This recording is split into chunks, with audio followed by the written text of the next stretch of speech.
Hi everyone, this is Robert and welcome to IDG Live. Also, welcome to In Deep Sleep. If you are watching on the other channel, it'll be a little bit later. I am doing In Deep Sleep. I'm leaning into it and it is good. I'm just trying to make sure it's all good. So we're just playing catch up there on videos. Anyway, welcome. Today is an open Q&A, mostly about A Song of Ice and Fire. I've got a couple of Lord of the Rings questions as well, but as is always the case with this kind of open Q&A, we will be dotting around quite a bit. So there's no big opening preamble from me. We're just going to go straight diving into the questions. The questions are coming from my patrons. I will pick up as much as I possibly can in the chat as I am going through.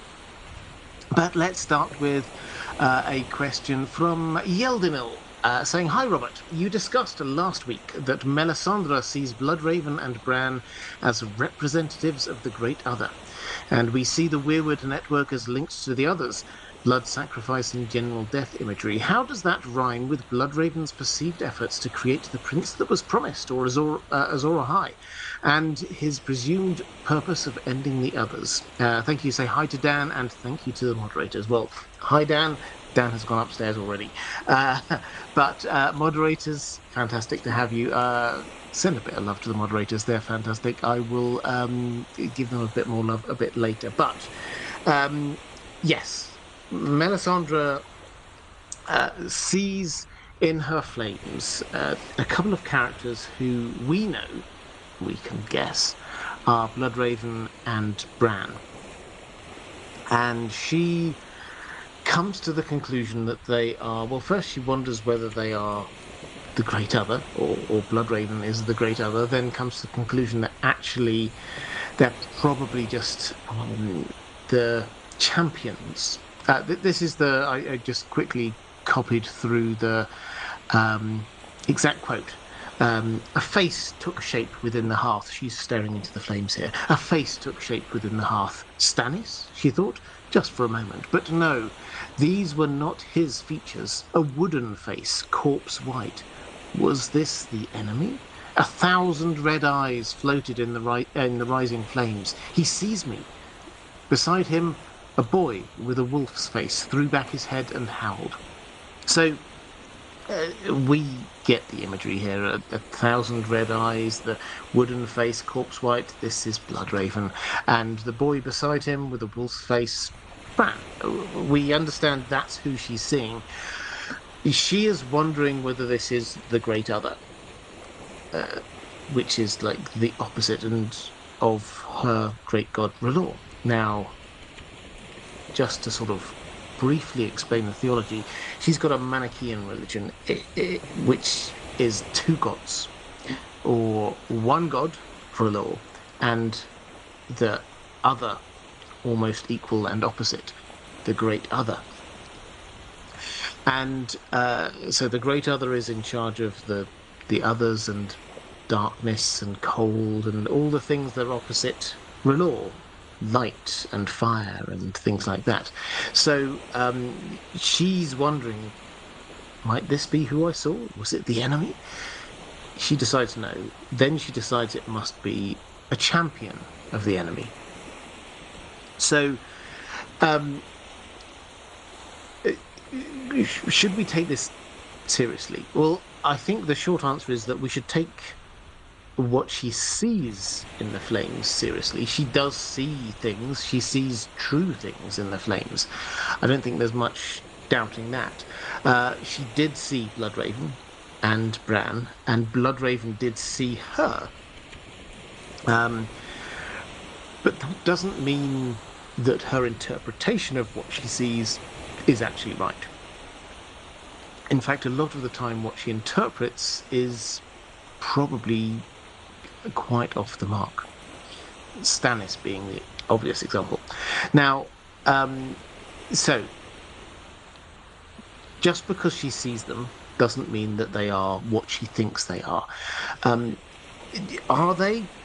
Is Bloodraven actually serving the Great Other in some way? I mean, to my mind, all the evidence suggests not. This isn't to say that he's like some squeaky clean good character, but he does seem very much against the others. If you look at the very first time we come into contact with him, he's there gate crashing into Bran's dreams in his chapter in Bran 3, possibly, in book 1. You get basically an entire chapter of Bran's dreams, and Bloodraven gate crashes them, and, you know, the one where he's falling and things like that. But also, he takes him and he shows him stuff. And he shows him the land of always winter, and it is scary. This is the whole point about what he's saying. You have to learn this magic because we can oppose this. So right from the very start, Bloodraven is there showing who he is opposing. And then when Bran and co move up to Bloodraven's cave, you find outside are whites, the dead. Those who have been raised by the others. They're there trying to attack anyone who's getting into Bloodraven's cave. There's this kind of like force field, magical force field around it, which is stopping any of the dead getting in. And clearly, they are against him, and he seems to be very much against them. So this is another instance of Melisandre just not understanding what she sees. She saw some figures that she didn't understand, and her first thought, well, is that the enemy? In the same way that she sees Stannis, and it's like, Stannis, he's the guy. We shouldn't necessarily take her interpretations as very true. Okay, let's go to the chat. Commander Ray saying, well, who's now been a member of this channel for 21 months. I see it pops up. If you're a channel member, if you want to support this channel, sorry, digression. If you want to support this channel, the best way to do that is through Patreon. There is a link down in the description. But if for whatever reason you don't want to do Patreon, I completely understand. Somewhere around here, there will be a button you can press to become a channel member.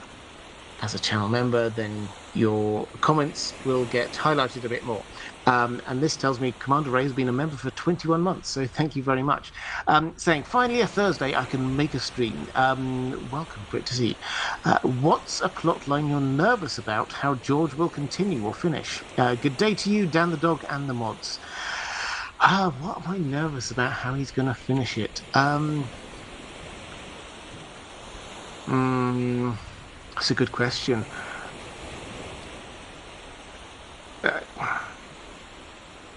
I mean, I think the cop-out answer is that I do trust him. Because everything, in terms of writing his own story, everything he's shown so far is that he's in complete control of this story. And he's, whatever other interpretation you may have of the long time he's taken to write this next book, I think we can say that he is taking it seriously. He's not doing any shortcuts here. He could have just like thrown it out in a couple of years, but he hasn't. He's taken this seriously. So the cop-out answer is that I'm not nervous about any of these. I think he's got this. In terms of the one I'm not 100% sure on, because it could go big, is probably Euron. Euron is completely different in the books to on the show. Euron, he's aspiring to be not a god, the god. Everything he's doing is bigger on so many levels of scale. So whatever we might think about, or the dragons, that's a big and impressive storyline, or the others, that's a big and impressive storyline. Here we get Euron, who could well have krakens rising from the sea, dragons, he could be raising the undead, he wants to destroy the world so that he can rule over its ashes. That's what he's about. So the most recent Euron-ish chapter that we've seen, the Forsaken chapter, the Aaron Damphair Greyjoy chapter that we had, the pre-release chapter from the Winds of Winter, that was, I think, one of the best chapters that George has written. So I'm not nervous about his ability to do it. I'm just excited, I guess, about the scope of what we may see. Rua Lusa saying, hey Robert, I was wondering why the Summerhall fire didn't make dragons, yet Dany's pyre did. Was magic weaker in the world when Aegon tried to birth? Hello, and hopefully I'm now back. I did, McKenna Poole, I just see in the chat you saying he disappeared right after I subscribed. Does this mean he hates me? No, it doesn't at all. It just means that if you were ever in any doubt as to my complete technical ineptitude, please do not be in any doubt anymore. I plugged the wrong thing into my laptop, thinking that that was the battery, but I was just not charging my laptop at all, and then it just died on me. So I've now put the right thing into my laptop, and hopefully we're now back and all good. Oh, Gem Magician's there in the chat. Hi there, Matt. Great to see you. Just as I am coming back online. Right, I was being asked a question when I disappeared. From Luza saying, "Hey Robert, I don't know at which point I disappeared, but let's go from this point. Hey Robert, I was wondering why the Summerhall fire didn't make dragons, yet Dany's pyre did. Was magic weaker in the world when Aegon tried to birth dragons? Thank you." Well, this is a great question. It's the kind of question I don't think any of us have got a complete answer to. And the reason we don't have a complete answer to is that we don't know exactly what Aegon did at Summerhall. We know that he did his research. We know that he got in some pyromancers, so there definitely was fire. That much we know. There were sacrifices of a sort, unintentional, in as much as he died and Dunk died and his son also died. So there were sacrifices of a sort. There was certainly intentionality there. These are the kinds of things we definitely need for magic to work, but clearly it didn't work. Now, I think the way that George R. R. Martin would want us to look at this is actually not so much from the perspective of why did that not work, because the Targaryens have been trying to hatch dragon eggs by this point for well over 100 years. They tried almost every possible thing. So that is not the surprise. The fact that there were no dragon eggs hatched there is not a shock. The shock should be Dany's dragon eggs hatching. And that's the one that when he talks about it, he says that this was a miracle. This was a one-off. Everything, basically the stars aligned, and we had the red comet, we had the intentionality, we had the fire, we had the blood, we had the sacrifices. Everything just worked perfectly. And George R. R. Martin does not like to get into the detail of how magic works in his universe. What he likes to do is keep the mystery there. He doesn't like the idea that you could have sort of a clear list of these are the things you have to do in order to hatch dragon eggs. You have to do A, B, C, D, E. If you do those things, then the end result will be your dragon eggs will hatch. He doesn't like that. He wants this to be slightly mysterious. So this may not be the answer you want, but until we get more information, and we should, either in Fire and Blood Part 2 or whenever the Dunk and Egg stories get there, but until we get a bit more information, we have to go with this idea that this isn't the mystery. The mystery is why Dany's eggs did hatch. They may not be the answer you want, but it's the answer I suspect that George R. R. Martin will want us to have. Carl Karsnark saying it was never a perfect science. Absolutely. Even some full-on Targs never had eggs hatch. Mayhaps the eggs can tell who is worthy at such an early stage. Possibly. There are so Mark Shees is asking why did dragon eggs hatching work normally in the past? Yeah, so this is the earlier part of the equation, which is, as far as we can tell from Fire and Blood and other things, there wasn't some kind of magic formula to this. Dragon eggs just hatched normally. It was just, this was what happened. You had it in the same way that chicken eggs would hatch normally. A dragon egg would hatch normally. You would put it in a cradle, perhaps, and maybe it would hatch. So there wasn't some great mystique about this back in the past. Then there was what I tend to think of as the ambient level of magic in the world did come down. When dragons had gone, that all came down. It was harder to do magic across the piece. The pyromancers were complaining about it. It was harder for them to do their magic. There was in Karth, the magic users found it harder to do things. The glass candles weren't working, so the ambient level of magic did come down, which perhaps, as dragons are magical beasts, perhaps also explains why the natural method of hatching eggs did not work. The other part, obviously, is maybe the maesters poisoned them all. But that's the sort of the overall idea. Joe Magician saying, I've been on Twitch a few times playing games. Do go and check out. I disappeared just at the time that Joe Magician appeared. Joe Magician, friend of the channel, friend of mine, good guy, Matt. Great, been in this community for a very long time. Great theoretician when it comes to A Song of Ice and Fire. And please do go and support him on his channel. And also, it would appear on Twitch. So do go and check that out. Last time I saw him playing games, it was Crusader Kings 3, I think. There's a mod for The Song of Ice and Fire. So let's go to a question from Martin S. saying, evening, Robert. I missed last week's stream, but back now. I hope you are all well. I am. Thank you very much indeed. Carl Karsnark saying, Matt equals Joe equals Magician. Yes, absolutely. Right, let's go to another question from one of my patrons. Let's go to A.D. Ross saying, greetings, Sir Robert, and to you too, sir. In Fire and Blood, I find the account of King Jaehaerys' reaction to Alyssa Farman's theft of the 3 dragon eggs particularly fascinating.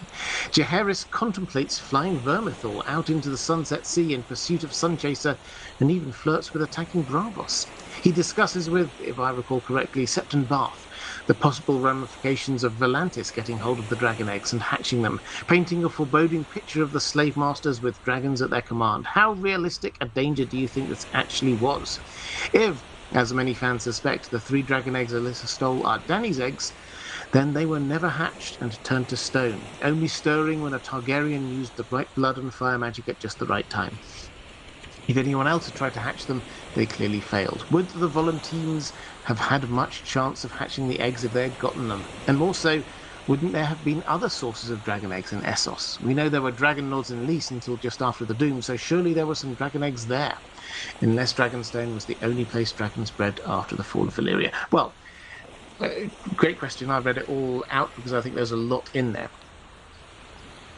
And in terms of Jaehaerys, yes. So the situation, for those who've not read Fire and Blood, so Alyssa Farman, great character, steals 3 dragon eggs. She wants to travel. She wants to see the world. She steals 3 dragon eggs and she goes to Bravos. And she basically sells the 3 dragon eggs to the Sea Lord of Bravos in exchange for the best ship possible, called Sunchaser. And her idea is she wants to sail this west. What's west of Westeros? People have tried going west. Most people turn back. A few people just disappear and we never hear from again. She wanted to keep on going. So she got the ship and she just headed west. A couple of enterprising other ships went with her, but they turned back.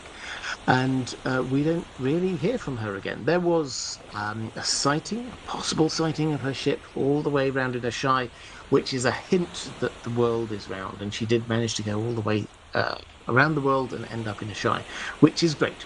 But as far as we're concerned, what about those dragon eggs? So the 3 dragon eggs she gives to Bravos, or she sells to the Sea Lord of Bravos. And yes, Jaehaerys is anxious. because the Targaryens had, as far as they were concerned, they had by this point in time had maybe a couple of hundred years where they had a complete monopoly on dragons. The Targaryens were the only people with dragons out in the world, which came with obvious advantages. And so he was concerned, what do I do? And his thought was, will I just go over there and attack them and get them to give them back? Because there are dragon eggs. And basically, Septon Bath goes over, he negotiates, and he comes to some deal, which is that the crown debt to Braavos, that will be cancelled. In exchange, the dragon eggs, okay, they stay there, but the Targaryens are going to keep a wary eye on them. And Jaehaerys basically has the opinion, if they hatch, I'm going to attack. I'm not going to allow anyone else to be having dragons. It's just us. We're the only people that have dragons. While they're small, we can take them out. When they get larger, that might be an issue. So they come to this deal, but the eggs do not hatch. And yes, I'm of the opinion that those dragon eggs are very, very probably the ones that Dany had many, many years later. So why didn't they? Well, again, we come back to the things we were talking about just one moment ago. Hatching dragon eggs, it's not an exact science.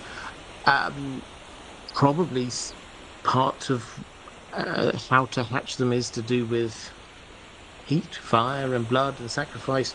The Braavosi probably didn't know any of that.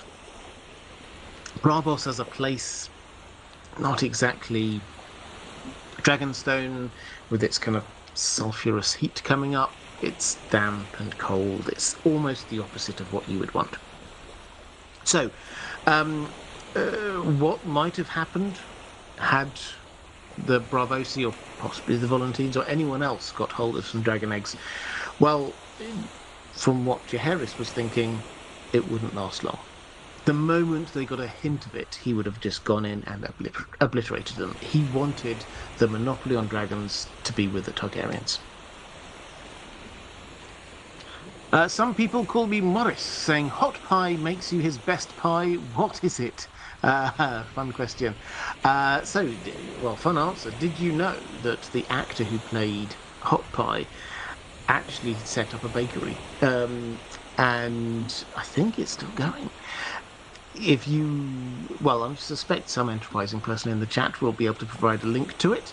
But his speciality is that direwolf. Do you remember he gave Aya on the TV show, he gave her like a wolf-shaped pastry? That's his speciality. So that would be what I would go for from him.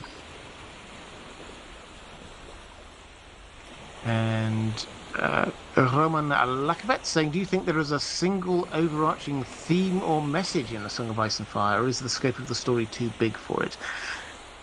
I don't think there's a single overarching message. I think a lot of people want there to be, but I don't think it is. There is. I think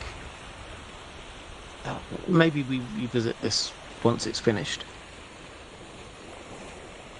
But I think George R. R. Martin isn't from the school of I'm trying to give a message and then I want to work out how to frame this message in a story. He was writing epic fantasy, and as he was writing it, it expanded. And so what we have is a whole load of stuff, and I suspect I would be able to find if I were looking at some quotes from him on this, but he, like Tolkien, loves that there's an applicability to this. People can take lessons from it. People can learn from it. People can grow from what they discover in it. And that's from individual quotes and also big themes. But he has not written and emerging despite whatever he wants, there is no one overarching theme, I personally think.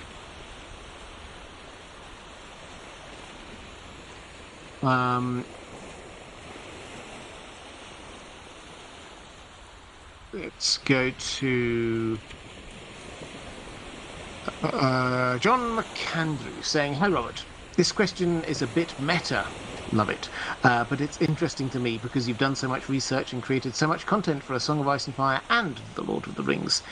Are there any topics you'd like a do-over on, or feel in retrospect that you may have gotten wrong? Most of your videos are very democratic in the sense that you often encourage debate when rolling the credits, but I wonder if you yourself have had any second thoughts on your take on certain themes." Well, yes, I have.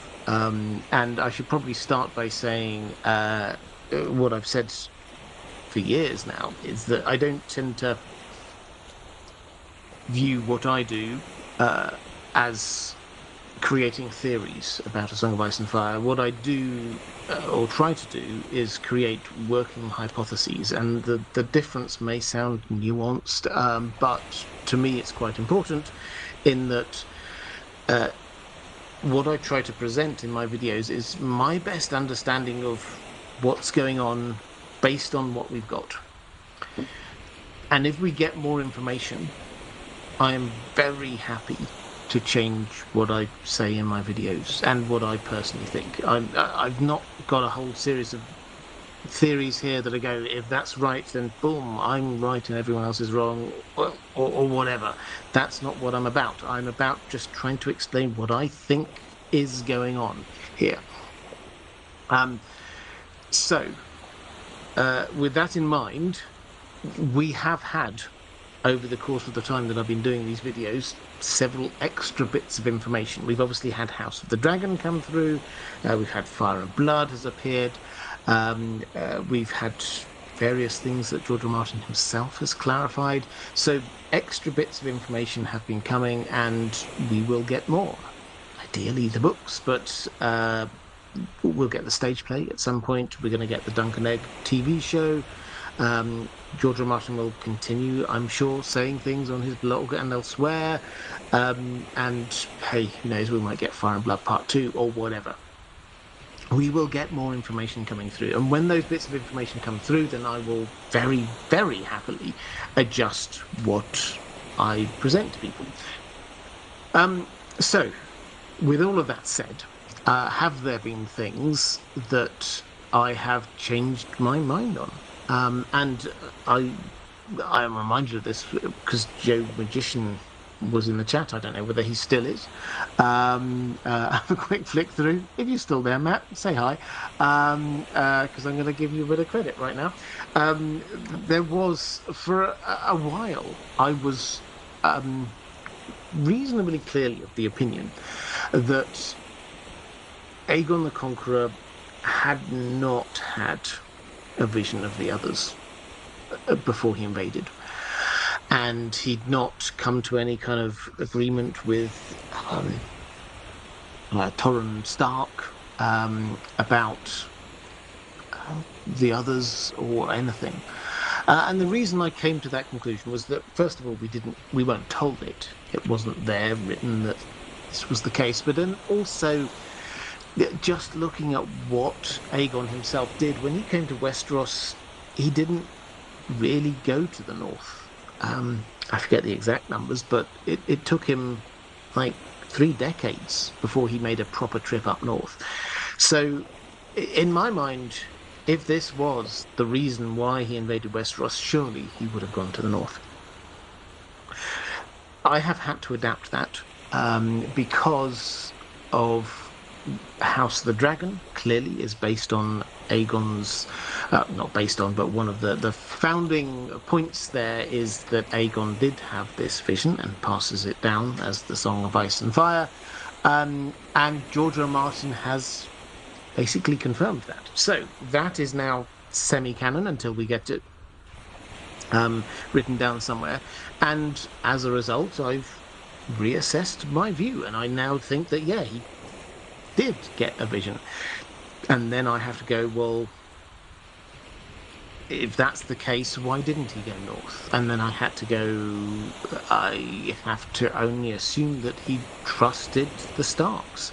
So once you start going through that process, then you reach slightly different conclusions. So that's an example of a thing that I definitely have changed my mind on. And the reason why I just name checked Joe Magician a moment ago was that he was very. I can remember him being on this channel years ago, and he had a very strong view that when Aegon met Torrhen Stark, they talked about their respective understandings of the others and things like that, and that was why the Starks bent the knee, and that was why Torrhen Stark didn't go north, because they trusted each other. So I'm hat tip there to Joe Magician, but that's an example of a thing that I have changed my mind on. Another one, though, I would say very recently that I've kind of shifted my view on. I think I've mentioned this before. Is why Jaqen's in Old Town. Jaqen H'ghar. We see him appear. He's hiding as Pate, and this is more of a nuance than anything else. But following a collaboration I did with History of Westeros, if you watch the main channel, you'll know that I do quite a few collaborations with them, and one of those was what's under the House of Black and White, and we were speculating in that maybe there's a tunnel that goes over to the Iron Bank, because they need to store their money somewhere. And that was just well, maybe that's the case. But that was sort of in my head when I reread the section in The Song of Ice and Fire when Tycho Nestoris talks to Jon at the wall. And he's there trying to find Stannis. He wants to. They've given up on Cersei, and he wants to find Stannis and lend him some money so Stannis can go and take the Iron Throne. But while he's there, he spends a happy few days with Jon, and Jon's thinking, well, actually, you know what, we could do a bit of cash here at the Night's Watch. I wonder whether he'll give me a loan. And so they chat through it. He thinks we need a few more boats. We need to be able to buy some more provisions. It's going to get very cold for a very long time. We need to make sure we're all stocked up. And so they do this, have a long discussion over a few glasses of wine. It seems very nice. And then after that, they seem in quite a jovial mood. And then they're joking about how cold it is. And Jon says, oh, you know, I hear these rumours there's dragons somewhere. We could do with a dragon here. It would certainly warm things up. And then Tycho Nestoris suddenly goes really weirdly serious. He says, we don't joke about dragons. And Jon's like, oh, sorry, I didn't realise. He says, no. So, you know, the Valyrians had dragons. Dragons are bad. And Jon's like, okay, sorry, I'll move on. And it's just this kind of weird moment. And it made me think, if that's the attitude not just of that one character, but of the Iron Bank, and the Iron Bank have heard that dragons are back, won't they be thinking to themselves, because we know that they do intervene in geopolitics, how do we get rid of these dragons? And that, for me, tied into why on earth might Jaqen be there. He's clearly, we don't know huge amounts about why he's there, but he's clearly trying to get access to the bits of knowledge that there are in the deepest sections of the Citadel. So if anyone knows how to kill a dragon, they do. So that's something that I've slightly nuanced my take on. I wasn't 100% sure why he might be there, but now I wouldn't say I'm certain, but I'm very strongly leaning towards the idea that he is there to learn how to kill a dragon. John Merkel, a post-Melstream Mel question. Didn't think it was asked, sorry if it was. Any thoughts on George R. Martin commissioning an icy white and blue Melisandre figurine? Yeah, I think I've got a question about this a little bit later from one of my patrons, but I'm happy to answer this now. For those who do not know the background, this is a few years ago now. It's he has somewhere in his study a Melisandre figurine, but it's not Melisandre dressed up in a red dress, etc. He specifically asked for her to be ice white. And this has led to lots of speculation. Is this him saying that she's actually going to be working for the others? Is she going to become a white? What's going on there? He has not commented on this. So I think the best we can do at this stage is to give the generic overall answer, and say that we have to wait and hold on for any more information from him. The generic overall answer is that he's writing A Song of Ice and Fire. If he wants a figurine, who symbolizes fire? Probably more than anyone else. Maybe Dany, but definitely Melisandre. And why don't you just flip it? Says she's also ice. That kind of works as a meta-narrative comment on your entire story. So that seems to be, like, at a high level, what seems to be what's going on. Whether this is him thinking ahead to what's going to happen to Melisandre, we simply don't know. The fact that this got out seems to imply this probably isn't a big spoiler, or otherwise he wouldn't be wanting it to go. He's very strong on not giving out spoilers about what's going to happen in his story. So I think it's unlikely that this is a spoiler that she's suddenly going to turn into an ice white or something like that. NOS 42 saying, "Hi Robert, if the show ending is right, how could House Stark gain independence for the North, but keep the other kingdoms under the Iron Throne ruled by a Stark? Why would any great house accept this?" Okay, so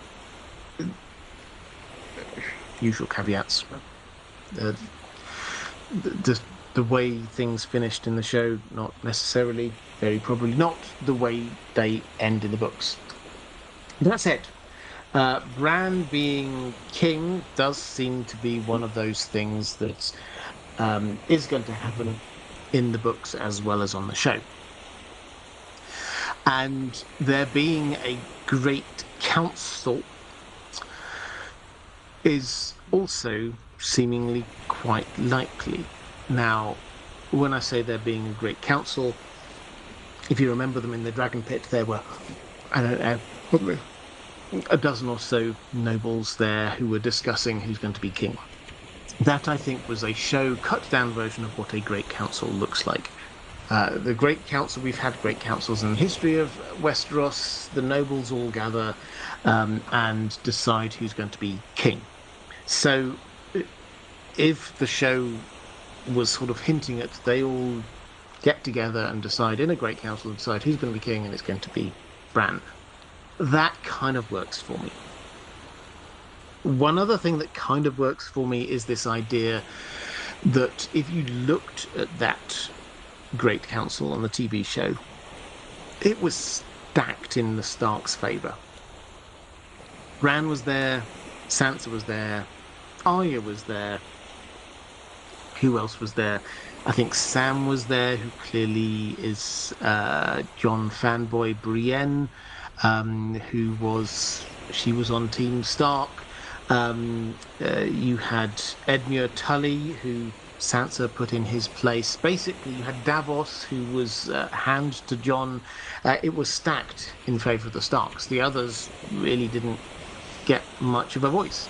So the Starks decided who should be king. And if you take what we think is the kind of like the middling position of where the Seven Kingdoms is likely to be, that kind of fits. Is that the Starks may well survive, and lots of other places, probably the ruling houses won't be much around. How much of House Lannister do we think is going to survive? Maybe Tyrion. How much of the Arryns is still going to be there? It's not 100% clear. You can start going down through the list and going to work out who actually is going to be left over. So the idea that the Starks will have some sort of a majority, that kind of makes sense. And so the idea that they might then put Bran in place, again, makes sense.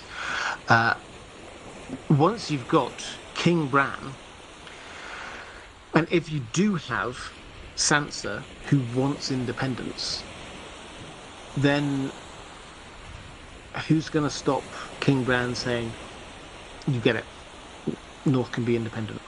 No one's going to stop him. So I think it kind of works. Why would any great house accept this?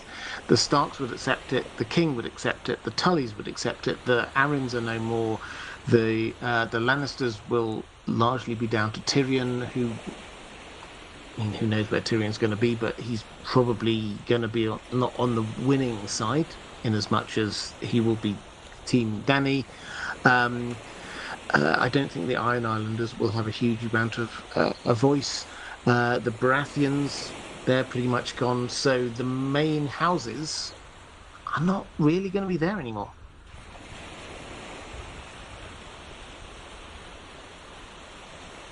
Let's have a quick. I think I've got another question in the chat. Yeah, Callie Summers saying, if the Watch had trouble repaying a loan to the Iron Bank, what would they do? Destroying the wall would be pretty bad for business or the world. Yeah, so, I mean,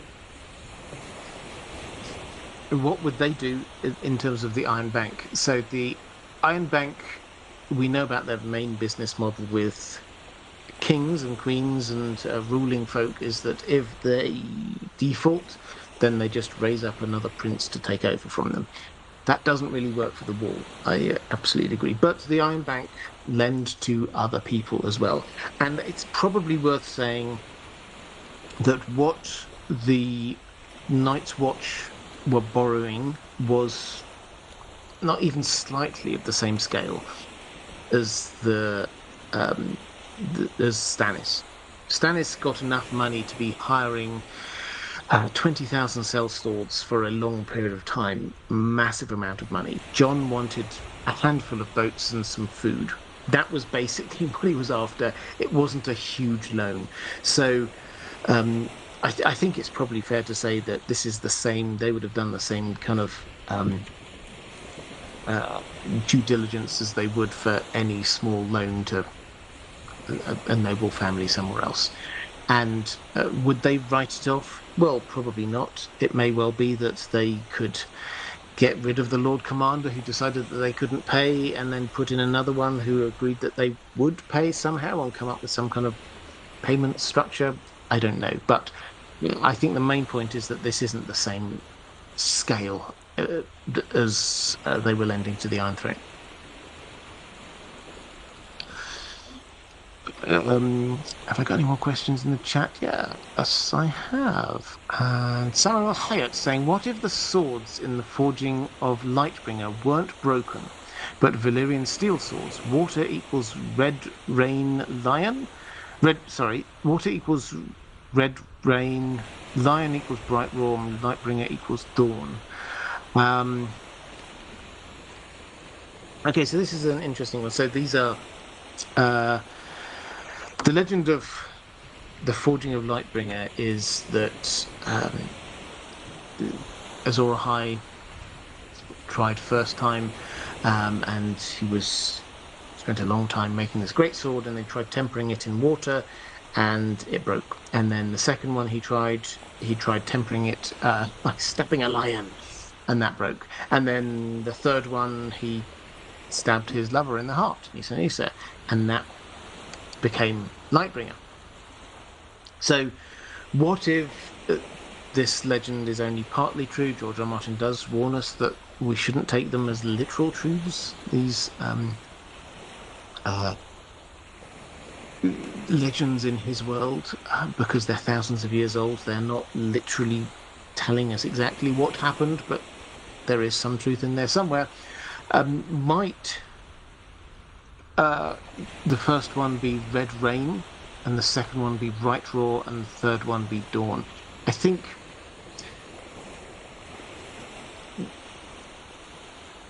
in terms of when these things were crafted, so Dawn, the House Dane family sword, is thousands of years old, and it's not Valyrian steel. This is made from a meteorite. Bright Raw, as far as we can understand, is a few hundred years old. It was one of the last swords we think, that was Valyrian steel swords that was made in Valyria before the Doom. Red Rain is a sword which is, I think that was House Rain, as in the Rains of Castamere.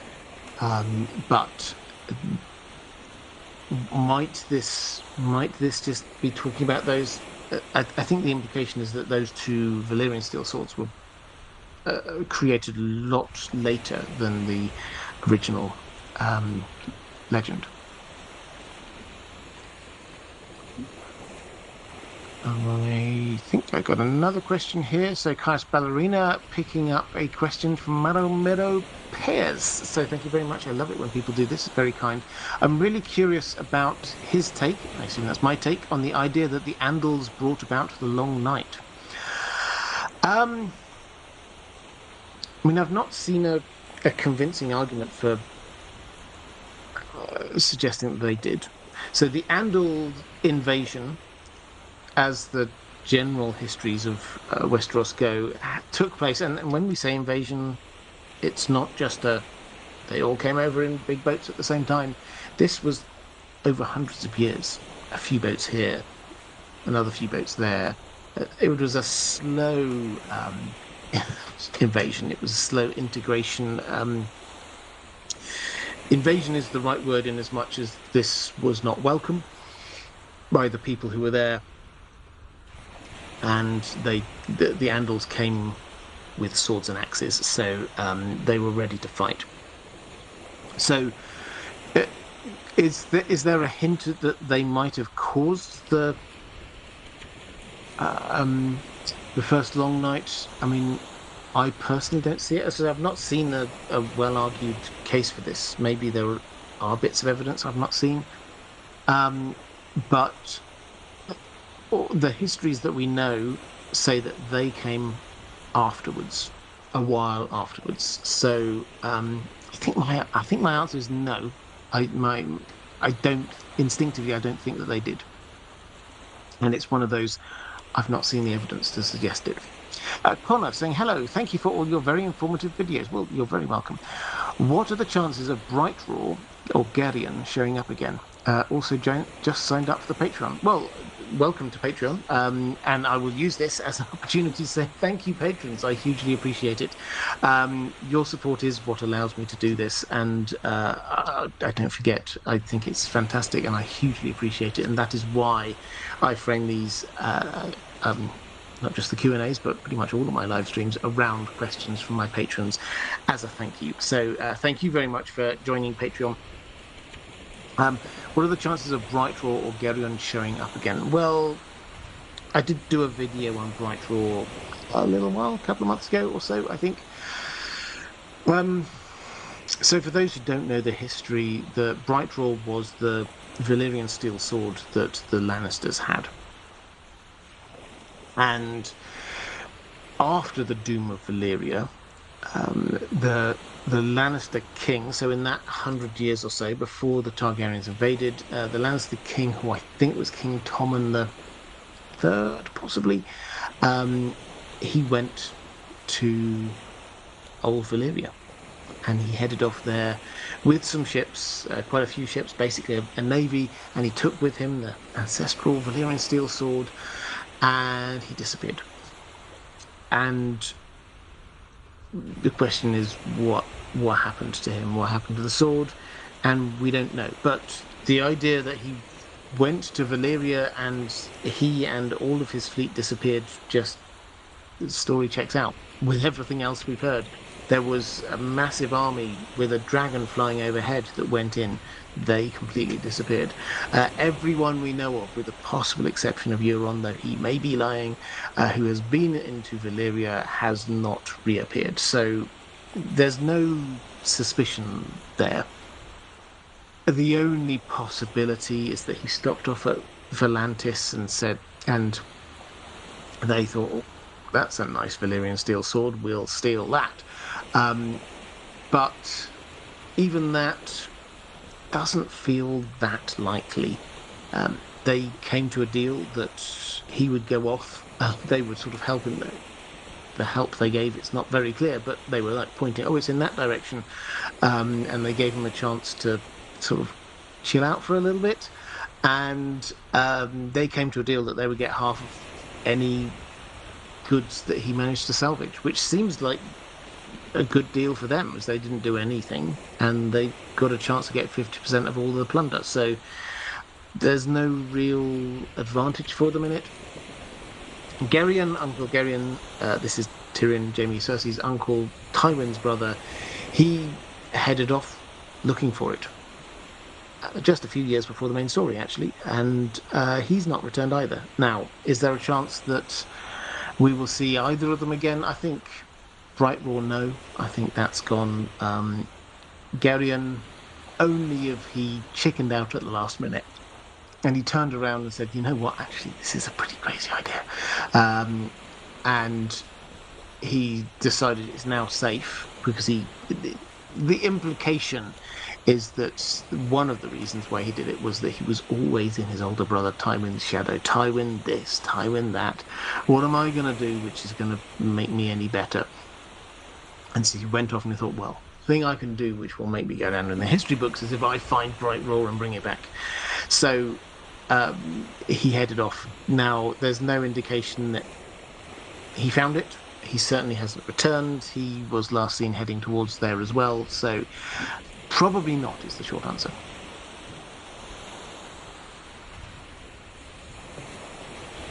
Beesman saying, hi Robert, nice to catch you live again after a while. Fantastic to see you. Any favourite theories that come to mind that you think were clearly set up in earlier books and then abandoned later by George R. R. Martin and won't pan out? I don't know about theories, but plans. Dany going to a shy, I think very strongly was suggested. Shai is mentioned a lot in the early books. This is where the knowledge is. This is, the all the fire and dragony stuff that comes from there.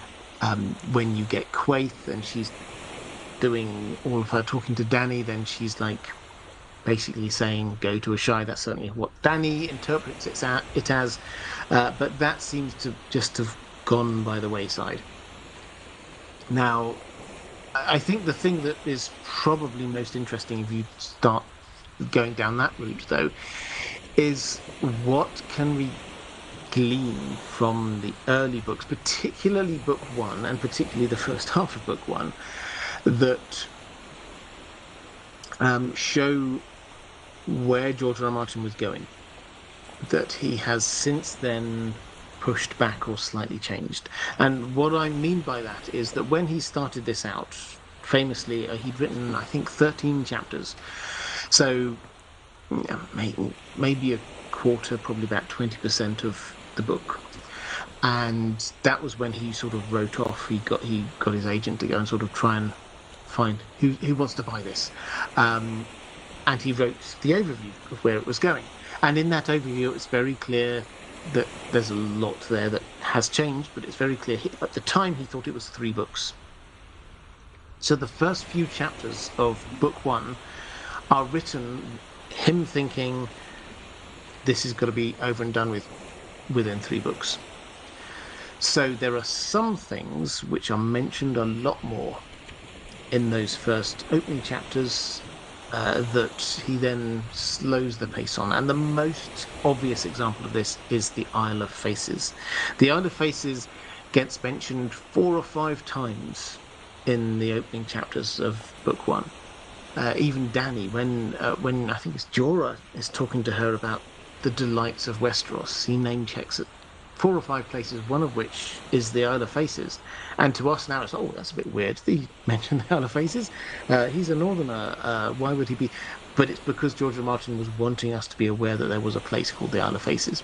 He then slowed down, and the mentions of the Isle of Faces in the middle or the next few books, very rare. Other than Arya sort of like working her way around the God's Eye Lake. So that, I think, is probably one of the more interesting kind of... It's not abandoned, it's more postponed. ideas. And do I have another question? CK saying, why would any northern houses tolerate or respect the Boltons given their breach of guest right, even if the Boltons were backed by the crown? So, it's a perfectly valid question, and I think the answer is almost certainly they wouldn't. The point is that the Boltons and the Freys wiped out a huge amount of the northern armies, which meant that the northern houses are, that wouldn't say they're defenseless, but they can't easily defend themselves against the Boltons and the Freys and the Lannisters if they decided to come north. But just as importantly, if not more importantly, they took prisoners. And this is a point not often mentioned, I think, and it's actually quite an important one. They took prisoners at the Red Wedding. So we know Edmure, obviously, was taken prisoner, but also Great John Umber and Amandali and all of the main houses they took prisoners from, which mean that the northern houses who were there, and as far as they're concerned, House Stark, forgetting the Great Northern Conspiracy for one moment, where some of them have got a different idea, but House Stark has been obliterated. Ned has gone, Cat has gone, Jon has gone, Bran and Rickon, everybody knows that Theon killed, Arya has gone missing, Sansa has gone missing, and she married a Lannister anyway. So, as far as they're concerned, House Stark has gone. So they kind of have to accept the status quo for the moment, added to which, if they do even hint at turning against the Boltons, then the Boltons are going to kill their loved ones. So this is why they're all playing quite slow, quite cozy, and they don't want to make a move until they're absolutely sure that they can do something about it.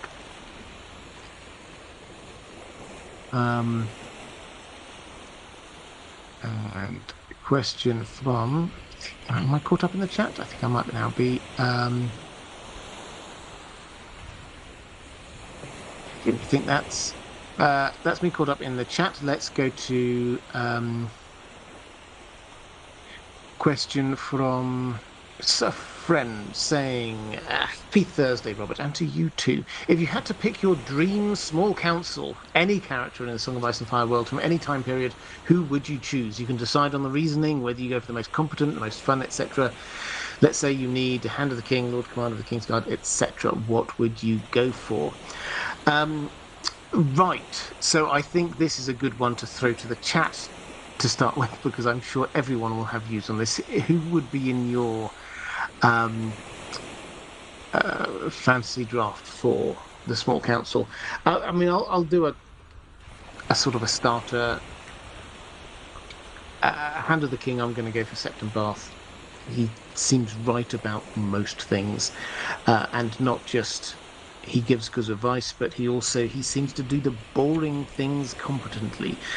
This is noticeable when you read Fire and Blood. It falls to Jaehaerys to kind of bind the Seven Kingdoms together. We often think of it, he's got like the long rule, he's good and wise, a ruler, and all the rest of it. Aegon did the conquering and starting to bring things together. And then you get Aenys, who was not a strong leader, and then you get Maegor, who was incredibly divisive. Jaehaerys' rule was the one where everyone was kind of brought together, and that's partly through marriages, but also through standardization of laws across the Seven Kingdoms, establishment of things like the King's Road, getting mercantile routes sorted across the Seven Kingdoms. That is the kind of boring stuff that Septon Bath did, as well as providing good advice and seemingly very right about things like dragons. So I think I'd have him as my hand, and as that seems to have been quite a good time, I'd have Rhaego Draz as my Master of Coin.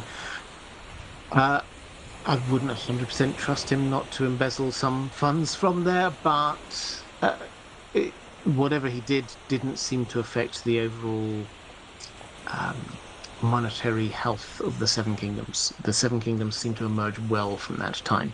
So I would go with him. I like Sir Barristan as a Lord Commander of the Kingsguard.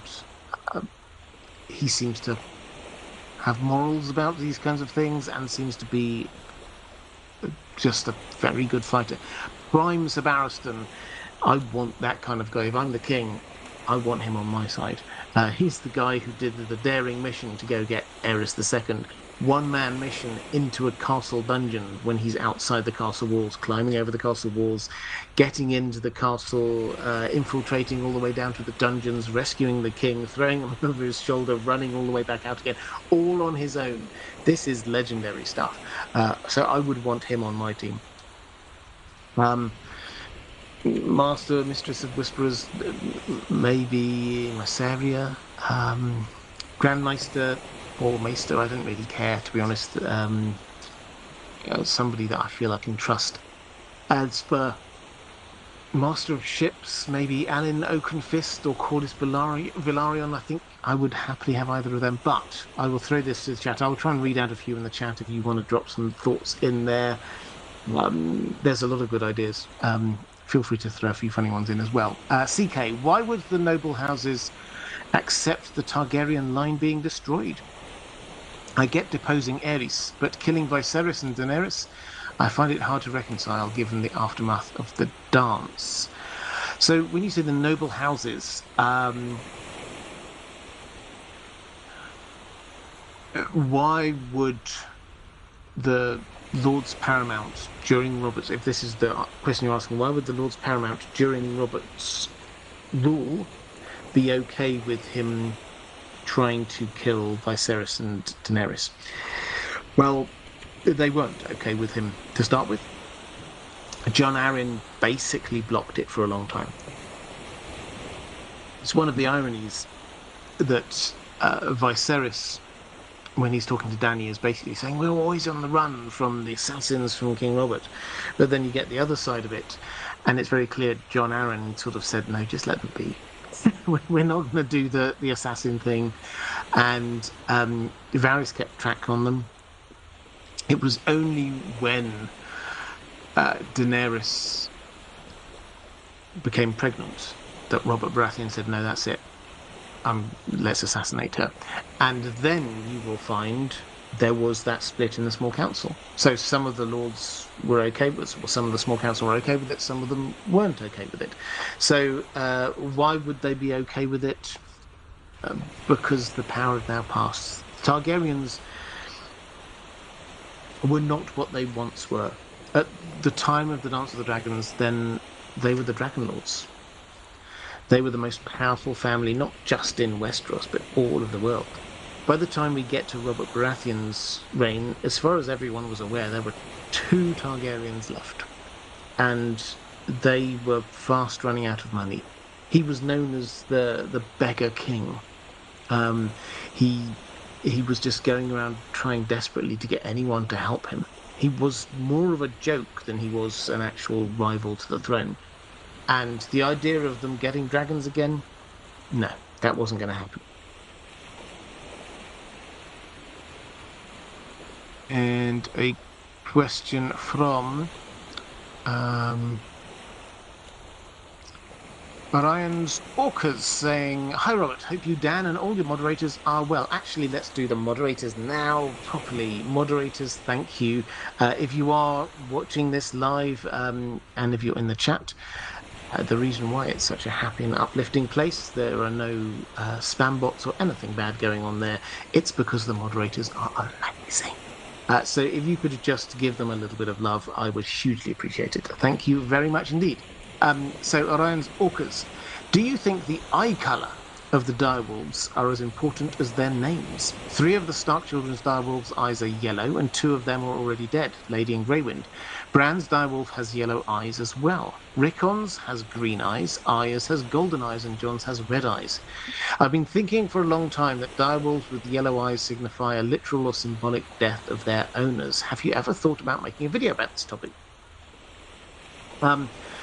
So I did a video a long time ago about the direwolf names, and that link to their owner's fates, which is, I think, probably about as established a theory as we have in this world of A Song of Ice and Fire. If you've not come across it before, it's basically the name of the direwolf says something important about the fate of their owner. So John's direwolf is called Ghost. John is going to die, but he's going to carry on like a ghost. And you get, for example, Shaggy Dog, Rickon's direwolf, which everybody interprets a Shaggy Dog story as a kind of a long and rambling story that ultimately ends inconsequentially without really meaning much. And most people think that that's what's going to happen with Rickon, is that he's going to come back and just die in a feelingly meaningless way. So that's the direwolf name theory. The direwolf eye colors, I think, if I'm being picky, and I like the thinking, and I think there is something in there, which I will get to in just one moment. If I'm being picky, I would say that those who have yellow color eyes, and also Nymeria, Arya's direwolf, they're not just said to have yellow eyes, they're sometimes golden eyes or eyes like sunset or something like that. So their eye color is sort of on a spectrum, all of them like that. So that seems to be, as far as we can tell, and we've got a couple of references from people, that seems to be like, that's the default. That's a direwolf eye color. So really we've got two direwolves. We've got different eye colors. And Ghost is one of them. And Ghost is set up to be different, being white. The other direwolves are grey or brown or something more normal wolfy. Ghost is white hair and red eyes. Now, that is Bloodraven's colouring. He's got white skin, he's got red eyes, or a red eye. So that, I think, is the first hint we've got going on there. And then we have to look at Rickon, and Rickon's dog, Shaggy Dog. Oh, direwolf, Shaggy Dog, which is Green Eyes. Now, Green Eyes, what does that signify? Well, we're told that that means somebody has green dreams if they have green eyes.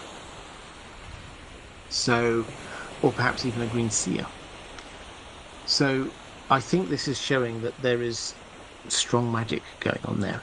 There is a school of thought that perhaps Rickon, I'm not going to go into all of the detail now, but perhaps Rickon is actually even a stronger green seer, or potentially a stronger green seer than Bran. But he's very young. He was, at the start of the story, he was 3. We don't think of him as being that young, but he really is, which means that now he's 5, 6. He's still a child, very much a child. And maybe there's a hint that he is potentially a strong green seer, but also perhaps, I saw this thinking a while ago, that the other direwolves have, their owners have in some way put their personality onto their wolf. With Rickon, because he's so young, it's the other way around. You hear about him increasingly being described in wolfish ways. And if he has gone to Skagos, there's a very good chance that he's missing out on what we might consider civilization to start with, and teaching and training, and the wolf will perhaps become stronger than him. So that's the hint that we've got going on there. And then the second, Orion's Orcas, the second question was you had about how Tyrion is going to get Dany to trust him. Design dragon saddles, tell her about young Griff, share his reading knowledge about dragons. He's going to need much, because HBO Tyrion and book Tyrion are 2 different people. So on that one, yes, they are very different people.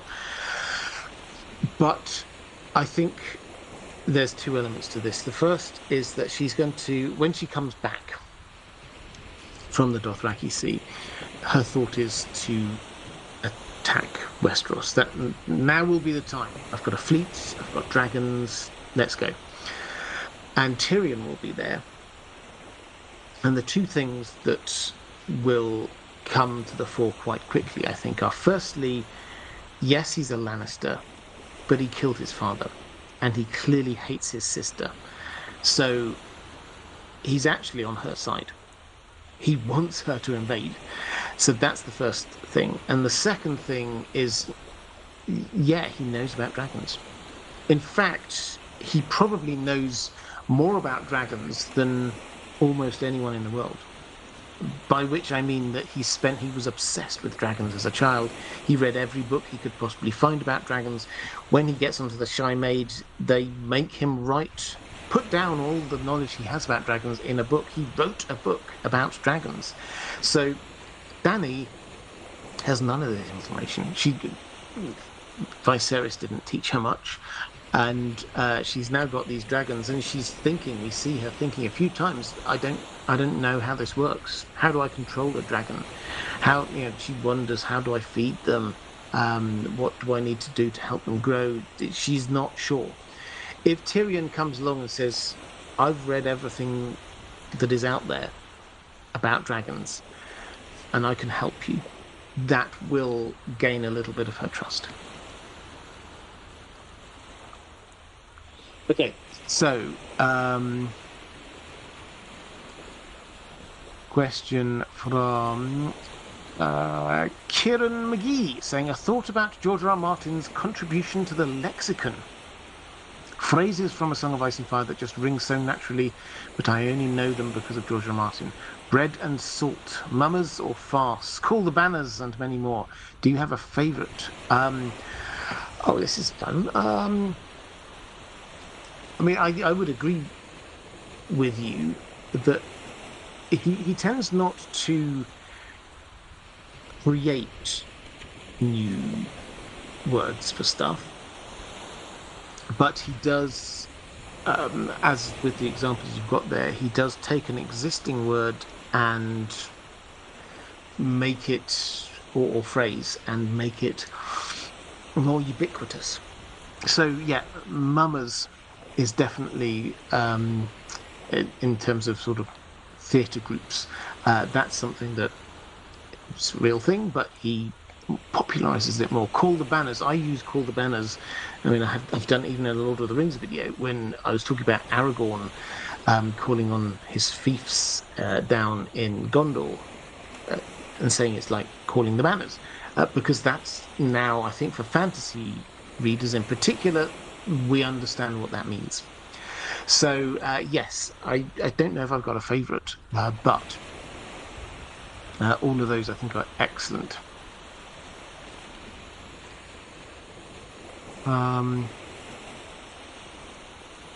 Few thoughts. Just noticing Samantha Drake picking up, I think, Callie Summers saying Visenya for the Mistress of Whisperers. That's a good idea. And Carl Karsnark saying wolves can have yellow or gold eyes in real life too. It looks extra spooky against a dark coat in the snow. There we go. Good knowledge. Always rely on Carl Karsnark for some good knowledge. And question from Ent Famous saying, what's going on at the God's Eye? It's smack in the middle of all the action in the Riverlands, but no one ever goes there but Howland Reed. Is it the Weirwood Modem or the Children of the Forest holdout, or both? Well, yes, so it is there, a lake in the middle of the continent, an island in the middle of the lake, and anytime anyone tries to get there, then the wind blows them away, or the currents mysteriously turn them away, or if they get very close, then a whole load of birds suddenly come attacking them. People do not go to the Isle of Faces, except for two people, one of which was Adam Velaryon, that perhaps we'll even see in this next season of House of the Dragon. That's exciting. And Howland Reed. So, Howland Reed seems to be if not invited, then certainly very welcome. Adam Valarion seems to be the person who thought, I'll just land here with a dragon then. So because the currents in the sea can't stop me if I land with the dragon. So not many people go there. What's going on? Well, we know that that was where the pact was signed, for example, between the First Men and the Children of the Forest. We know that there are lots of weirwood trees there. We know that the Green Men are there to protect it. Exactly what the Green Men are is another matter, of course. But all the hints are that, yes, this is in some way, you call it the Weirwood modem, the heart of the Weirwood network is another way of putting it. That seems to be their central hub or base. And yes, I think there will be some Children of the Forest on there as well. Let's go to Corvus Corax. I have been cogitating, good word, about George R. R. Martin's introduction of Fagon and how in the TV show Jon's parentage didn't matter. Do you think he will eventually subvert the Hidden Prince trope and not have Jon's parentage or place in the line of succession mean anything at all? Could he be getting meta with the reader's reactions and expectations to prophecy and rightful rulers, just as his characters all saw different meanings in the Red Comet? Best to you and yours. Well, yeah, I think he's going meta, but I don't know whether it came out from. I did a couple of weeks worth of discussions about R plus L equals J, and I don't know whether it came out from that, but I think it's always worth emphasizing that whereas we have had decades now to pour through all of this, and it seems pretty obvious now, of course, and we've had the TV show, of course, we know who Jon is. When he was writing it, he probably wasn't expecting that to be the case. He probably was thinking, I'll write these 3 quick books, and in book 3, we'll get the reveal. Maybe some people have been paying attention and they will have figured it out as we go along. But for many readers, it will have been a surprise. We're now in the world of it not being a surprise for people. So I think George R. R. Martin is not going to change his story because of readers' expectations. So we're still in this world of we have to think of it as being a bit of a surprise when it happens. So that said, as a slight preamble, is he going to go meta and make it so that it doesn't matter at all? Because you're right, I think on the TV show they did it as a big reveal. It didn't really make much difference in the end, did it? On the TV show, in the books, I think it will matter in as much as he may well be able to claim a dragon. And it won't be on the TV show. He had a dragon for, I don't know, 2 episodes? I didn't actually count. But it didn't make huge amounts of difference, him having a dragon. I think it will make a huge difference if he does get a dragon in the books. And then I think we're left with this issue of there's a difference between whether, and what you're seeing there is, could it not matter in the end? I think it might not matter in as much as the readers will get that, oh, so that's what's going on, and we will know who he is and what that therefore means. But in the books, the other characters, will they care? Jon himself, will he care? I think that, if you're looking for a trope subversion, that is where the big shift is. It's not whether other people might buy into this. Some of them might. It's whether Jon wants it. Does Jon want to be king? I think he probably isn't going to reject his ancestry when he discovers what it is. But if someone comes to him and says, you know, this means you could be the new king, I don't think he's going to turn around and say, yeah, I'd love that. That doesn't seem to be his character. So, if you're looking for a subversion of a trope, I think that's it. Compare that to Aragorn, who has all of these prophecies about him and then appears as this, haha, I am the king. He embraces it. John's not going to. Devyani, g'day Robert, and g'day to you too. Happy to ask a question instead of opting to lurk in your replay crew. Well, great to see you. What do you think makes the Dornish people more modernized compared to other lands in A Song of Ice and Fire? Surely we can say their culture and thinking is at least a bit more modern. Why is that, and why hasn't it spread to other lands? So, when you're saying modern, I'm going to assume that this is a couple of things you're referring to, one of which is inheritance laws, which seem to be gender neutral. So the eldest inherits, regardless of whether that's a prince or a princess, say, and also attitudes towards sex and bastard children and things like that. They just seem to be kind of cool about it. It makes sense. They're just like, oh yeah, so Oberyn Martell, he's got a whole load of these children over there. That's all right. Whereas certainly in parts of Westeros, that would be, if not frowned upon, then certainly they wouldn't be held up in the same kind of position of honor. Automatically a part of the royal household. So why is this? Well, I think the answer, the few bits of this equation, in fact, George R. R. Martin points to the Voynich, and they had equal rights in terms of inheritance. And so when Nymeria brought those people over, and they, again, I mean, invasion isn't quite the right word. It was an mass immigration backed up by violence where necessary.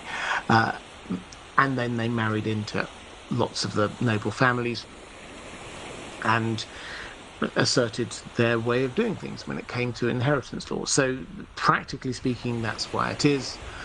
And I think the other part of this is that you have to remember that the majority of the Seven Kingdoms, with the exception of the North, we're not 100% clear on what sort of the First Men culture is. We can just basically look at the North and assume that that's the best that we've got. But the rest of the Seven Kingdoms had largely been taken over by the Andals. And one of the key things about the Andals is that they've got their faith of the Seven, which permeates a huge amount of their culture, and that plays into their morals and what they think is right and what they think is wrong. So the Dornish are just more relaxed about this because they were not part of the Seven Kingdoms until very recently. And when they were allowed into the Seven Kingdoms, it was with very clear rules that they could keep their own culture and traditions. They were allowed to still call for, as the obvious example, they were allowed to still call their ruling lord a prince, or if their ruling lord happened to be a ruling lady, a princess, and they could inherit equally.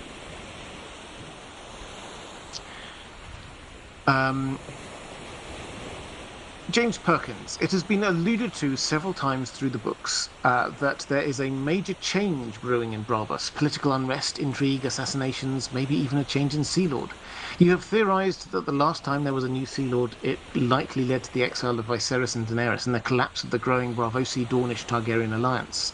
A new Sea Lord could represent any number of new political positions for the most powerful of the Assozi city-states. Given that the Bravosi have a slew of international interests, a long-standing dislike of dragon-riding Valyrians, strong anti-slavery inclinations, enormous debts owed to the Iron Bank and owed by the Iron Bank, and owed to the Iron Bank by the Iron Throne, and a heretical anti-death magical war brewing. What role do you see them having in the winds of winter and a dream of spring. So what? So for those who missed my sort of theorizing on this, the backstory for Viserys and Daenerys is that they were in Braavos. That some people have other theories, but I'm reasonably certain that they were in Braavos for 6 years.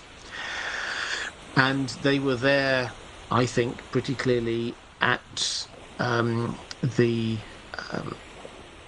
or living in the grounds of the Sea Lord's palace. I think all the clues are there, and frankly, where could they be safest? Under the protection of the most powerful person in the most powerful of the city-states, the free cities. So this all kind of adds up. Added to which, we know that the First Lord, the Sea Lord of Braavos, was there and co-signed the marriage pact between Viserys and Arianne. So clearly, he was there, he was involved. So, if we take this as a likely assumption that for the first 6 years they were there, and this is the place that Dany thinks of as the house with the red door, where she feels is home. Again, I think the clues are all there. I did do a video on this if you want any more of that information. Now, if we take all that, then we say, what happened? What made them go? And Dany was just a child at the time, so she doesn't really know or remember, but she knows that they had to leave in a rush. And she knows that the servants who were there, they stole from them. They raided where the place that they were living and took a whole load of their stuff. And they headed out from there with just the things that they could carry themselves. Now, what on earth could have led to that? Something had to lead to that. And the most logical answer that I can come up with is that there was a change of Sea Lord. The Sea Lord had, and this was, let's not forget, this was a big political move. The Seven Kingdoms had had a civil war, and the old ruling family had lost and had fled, and they'd been given sanctuary in Braavos. That was a political move by the Braavosi, by the Sea Lord. And the reason why, very probably, was that, well, who knows? This is a new regime, Robert Baratheon. Maybe that doesn't last, and maybe the people do call for the Targaryens to come back. And if they do get back and succeed, then it would be really good if they like us, because they will owe us a big time. So that all kind of adds up. But if that Sea Lord got ousted, and we're told Braavos has this incredibly complex political structure, which there are coups, and coups are generally conducted with bloodshed, and there are lots of different machinations going on at any given moment in time. We're told this, we're not shown it. We've not had any POV that's ever in the upper echelons of Braavosi society. So we're told that this is the case. And at some point, the Sea Lord will change. This seems to make sense, that the Sea Lord changes, so the political position of Braavos changes, and maybe the new Sea Lord thinks, actually, I don't want this. I don't want to be putting up the Targaryens anymore. It's very clear Robert Baratheon's reign is now set. He's established himself. He's got the Lannisters on side. There was a brief rebellion from the Ironborn that got put down. He's got allies amongst all of the main parts of the Seven Kingdoms. The only real issue is the Dornish, but they're staying quiet. So there's no reason to think that the Targaryens would get back in the near future. And so if he just, once they've gone from the old Sea Lord's protection, they get chucked out, that makes perfect sense. That the old Sea Lord staff also are fleeing. And what do? They know that these Targaryens are on their way out. They just grab what they can. There's some jewels, I'm taking that, I'm going. And that makes absolute sense because the Targaryens there, we get Viserys and Daenerys. They just have to go quickly. Everything's all over the place. They just have to leave with whatever they can grab. The servants just grab whatever they can grab, and they're gone. So that's my working theory about why they had to leave Braavos. And we've not heard that in the intervening time there has been a change in Sea Lord. But as you say, there are hints. There are hints in we get Sam chapters, we get Arya chapters, and we don't, as I say, we don't get anyone in the upper echelons of society, so we don't know all the details of this. But there are just rumours, feelings that there are, such and such a person has been killed. This boat has come in with these people. That kind of thing. That clearly the Faceless Men are gathering information. They're trying to understand what's going on. And Arya's got no idea what's going on. Sam's not really got much of an idea what's going on. But something's going on behind the scenes. So, if that something leads to a change in Sea Lord, we could expect to see a change in Braavos policy. And Braavos doesn't just sit there as a city not doing much, as it has through the story that we know so far. Braavos does get involved. It has battled with Pentos. It has got involved in Westerosi's fighting before. It does that. In fact, there were some Braavosi ships got involved in the Dance of the Dragons. So Braavos does get involved, and the Iron Bank, at least, are very, very concerned about the return of dragons. So, if this happens, if there is this change, I think what we could expect, we're told that they can build a navy very quickly. They can build a ship every day if they need to. They will create a navy. And it's possible, I wouldn't say it's definite, but it's possible that they might try to meet Daenerys' navy en route to Westeros. So that's just one of the many possibilities that we got going on. But certainly they're trying, as far as I can tell, the Iron Bank seem to be trying to find out how to kill a dragon.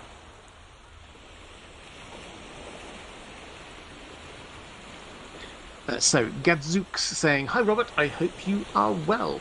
It's been quite some time." I am, thank you. It's been quite some time since the last question, but I have been lurking.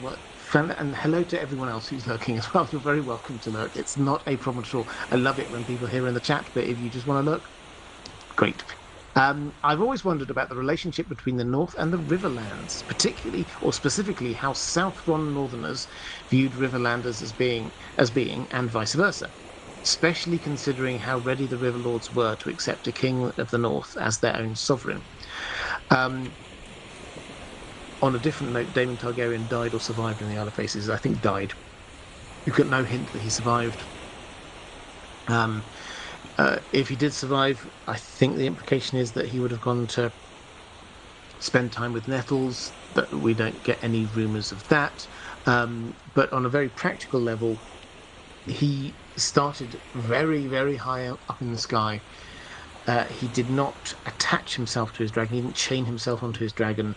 He leapt off of his dragon onto the other dragon that was up in the sky, stabbed his opponent, and both dragons and both riders crash landed in the lake with such force that it killed the dragons. If that landing, and bear in mind he's not cushioned anyway, if that landing was enough to kill two very massive dragons, let's not forget, these are two of the biggest and most terrible dragons that Westeros has known. If that fall was enough to kill them, I think it was enough to kill Daemon. So in very practical terms, yeah, you might not have found his body, but I think he's gone. So, but the bigger question there was about the relationship between the North and the Riverlands. Lorelei Dragon added to this, saying, "I've wondered about the ties between the Riverlands and the North. Were there a couple of Riverlanders in Brandon Stark's entourage?" when he went to King's Landing. It seems like there may have been ties there before Robert's Rebellion. Well, just in terms of that specific point, um, we're talking about Brandon, the brother of Ned Stark, when he headed down to King's Landing, demanding that his sister be released. He did have a little. It wasn't just him. He had a little gang around him. He had a Glover from the north, an Arryn, and a Royce from the Vale, and he had a Mallister from the Riverlands. So there was indeed one person from the Riverlands, which shouldn't be too big a surprise, as he was marrying someone from the Riverlands and had been hanging out in the Riverlands for a while at Riverrun. So yes, he was making friends there. But as to the kind of the relationship between the North and the Riverlands, I mean, I think it would probably be wrong to say that it was close, because the only land link is via the neck, and that is not a hospitable land to be going through. So the two weren't close, but yes, in the years immediately before Robert's Rebellion, then a determined effort was made by the Starks to be trying to create links with, this is the South-Run agenda, with southern houses, and the Riverlands was a key part of that. Before that, on a slightly more fundamental level, then we have to also look at the kind of the faith or religion aspect of this. Most of the Seven Kingdoms, most of Westeros, as we know, when the Andals came in, they converted. They went over to the faith of the Seven. But if you look at a map of Westeros, you will find that there is a part of the Riverlands that didn't. There are little dotted parts elsewhere, in like House Royce over in the Vale, for example. But in the Riverlands, there's a part in the north that didn't. And you can actually kind of map out a little curve that seems to have stayed First Men feeling. And that kind of curve goes from places like Old Stones, it goes through House Blackwood with Raventree Hall, then we get it comes all the way down to High Heart, and then ending up with the Isle of Faces itself. Harrenhal, as we've seen, I mean, they made a big thing of this in the TV show, also has a weirwood tree and a lot of history going on there. So we've got this kind of arc that goes on there. And that, therefore, has meant that there has been this kind of understanding between them, sort of a shared history, shared culture. We got a marriage between the Blackwoods and the Starks just after the Dance of the Dragons, though successive Targaryens have tried to persuade the Starks to do this, to be sort of intermarrying more to the south, and have used this argument that we do have some families who still worship the old gods in the south, and that does seem to imply that the Starks didn't know this. They kept to themselves. So are there links? Yes, there are, and they do go back hundreds of years. The cultural links go back thousands of years, but the North had kept itself to itself for a very long time.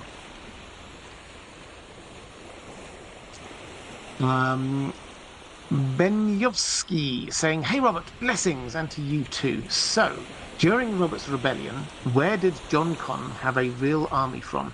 The North Riverlands, the Vale Stormlands in Rebellion, Dawn and the West sitting out, Iron Islands doing their thing."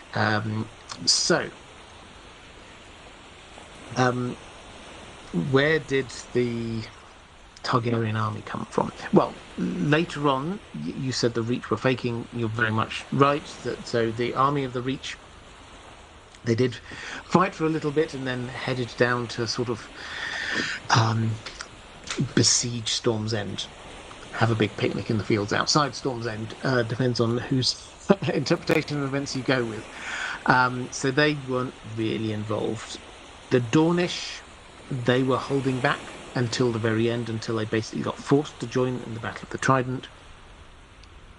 But there was an army that the Targaryens managed to pull together, that Jon Connington led, went out into the Riverlands. So where's that from? Well, loyalists is the short answer, and the Crownlands. Now, this wasn't...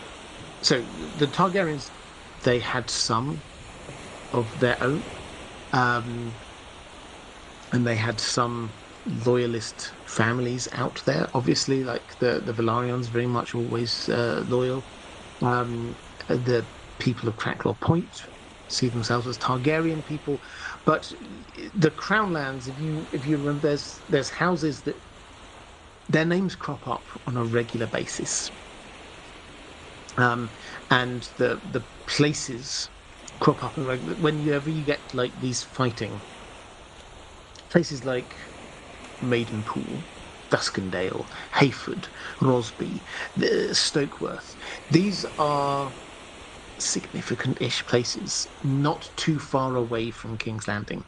And because they're still close to King's Landing, in the Crownlands mostly, they owe their fealty direct to the Crown. So what we're told is that during that period, the Aerys gathered together an army largely from the Crownlands. Now, some of that will be their soldiers, like their knights. Some of that will be... Can't remember whether he actually gathered some gold cloaks from King's Landing, but they were certainly there. Some of that will be people who were in King's Landing. And then the sort of the hinterlands of the Crownlands and a little bit further. So they had enough people there that they could gather together an army. Wilma26, thank you very much for the super chat. I didn't see a question attached to that. You then said, I don't know how to work the pay thing on YouTube Live. Don't worry. If you were here a little bit earlier, you see quite how inept at technology I am. So you are in very good company, or very poor company, depending on your perspective on these things. Is that me caught up on the chat? I think it is. Right, let's go to a question from... Where were we up to? Dana the Defiant. Hi, Robert. You've told us a lot about the Golden Company in A Song of Ice and Fire and about army sizes in The Lord of the Rings. Yeah, I did a whole video about army sizes in The Lord of the Rings. That was fun. Could we have a video where you compare various sellsword companies in Essos, particularly those fighting in Meereen in the Winds of Winter? That's a good idea for a video. Maybe I will get to that at some point. I have so many ideas for videos at the moment. You should see my Excel spreadsheet. Yeah, I keep an Excel spreadsheet of all of these. So many ideas going on. But I can give you the headlines now, and the headline is that the biggest by far is the Golden Company. It's not just like the most successful, but it is the most professional, and it is the biggest sellsword company in Essos. Now, we get various numbers. 10,000 seems to be the number we're told. That seems to be 10,000 fighting men. But this includes knights in a Westerosi sense of the word, which means that they've got squires, they'll have grooms. We're told basically when they set up camp, it's like a small town, because it's not, you can't just have 10,000 men there. You have to have people who are going to be providing them with their provisions, who's going to be cutting their hair. I mean, they're camp followers. There's a whole load of people just around them. But 10,000 seems to be the sort of the accepted number, of which a significant number are knights, and also they've got elephants. The majority of other sellsword companies seem to be numbering in the hundreds or the low thousands at most. We get a few where we have slightly more exact numbers. The Second Sons, we're told, very precisely that when Tyrion's sort of negotiating with them, and he sort of says, well, how many have you got? What, 500?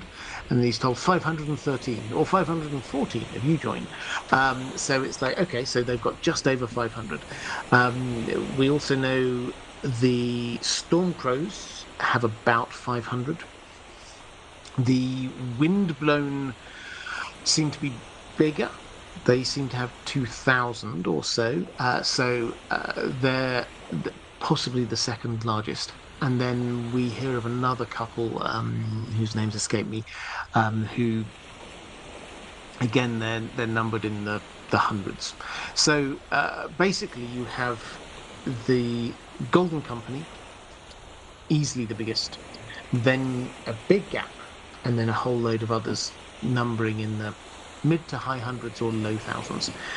One of the things which is quite interesting in that is Stannis, when we get him, he negotiates with the Iron Bank, gets some money.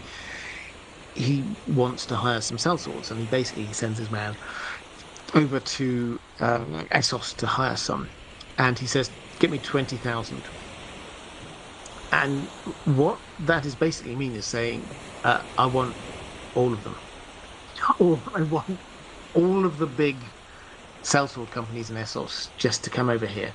He is basically saying, I want you to get the Golden Company plus the Second Sons, plus the Windblown, plus this, plus that, plus that, plus that. I want 7, 8, 9 different sellsword companies all reporting to me. That would be a significant army. Jojo action. Ever since that House of the Dragon scene, in which Daemon tells Viserys he is a weak king and should have named Daemon as his hand, I keep on picturing that scenario and can't help but think that the two brothers would have made a pretty good match. A match that most likely would have prevented the Dance of the Dragons, if not also the Blackfire Rebellions. What do you think? And then you explain there would be no Otto, no Alicent, no Greens. Viserys would probably have married Laena, like everyone advised him to, so a fractured court would have been very unlikely. Daemon might have mellowed, because a lot of the things he did were there to prove himself to his brother, which he wouldn't need to be doing. So, would this have worked? I mean, possibly. But I think a lot of this depends on your interpretation of the character of Daemon. Now, what you say is that he would have mellowed because he didn't need more power, he didn't need to prove himself to his brother. Those may well have been two of the main driving factors for Daemon. But being Hand of the King, you could have more power. You could be king. Would Daemon have wanted to be king himself if he got that close? It's possible. You say, I think quite right, if he were Hand of the King, then you wouldn't get Otto. And if you didn't get Otto, then you wouldn't get Alicent. And maybe even if that whole thing did happen, then maybe Daemon probably would have been a lot stronger than just having Viserys. He was generally quite weak and didn't could have stopped any of the fractures in court. Well, I think I would agree. I would, however, put a big asterisk next to all of this. I think in theory, yes, this absolutely does make sense. But in practice, my reading of Daemon is not... I mean, on the TV show, they I wouldn't say they humanized him. And I think Matt Smith has done a fantastic job with what he's been given and what he's been told to do. But he does come across as a very... the reasons for him doing what he does are very clearly to do with his family there, not a personal push for power. The power does seem to be a thing that he wants, but it seems to be, on the TV show it seems to be that his brother Rhaenyra is Achilles' heels. He can't hurt them. He's just trying to support them. He loves them. So that seems to be a lot stronger in his character than we get in the books. The hints in the books are he's basically mad, bad, and dangerous to know. He is this incredibly volatile person who goes off and does things that you perhaps don't expect, can be incredibly effective, but he's not just there being the kind of person who loves his family and moves on. So, would this have worked? Is the asterisk. And I'm tempted to say probably no. Daemon twice got exiled from court by his brother for things that he did. And would he still have done those things? Quite possibly. Would he still have tried to be seducing Rhaenyra? Quite possibly. Maybe he wouldn't have it in him to get rid of his brother, but would he have it in him to marry the heir to the throne so that his children would inherit one day? Yeah, I think quite possibly. And how would Viserys respond to that? Again, probably the same way he did in the history that we have, exiling him.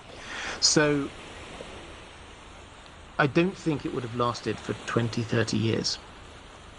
At some point, the explosiveness of Daemon would have caused some ruction, and it would have led to Daemon once more being exiled from court. The Greek word was saying, as there's always people in the chat who just say things a slightly more straightforward way than me. Maybe it's just that he had the hots for his niece. Yeah, and if he had the hots for his niece, then that would cause a problem. Let's go to Gabriel Farrell saying, "Hi, Robert. I hope you're well." I am. Thank you.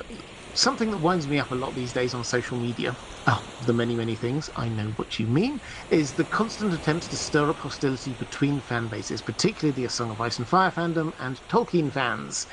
Usually, from what I've seen, it sure goes the other way. This takes the form of a Lord of the Rings account saying something along the lines of George R. R. Martin takes aim at Tolkien, says, insert Jaime versus Aragorn fight, Aragorn's tax policy, etc. But what do you think?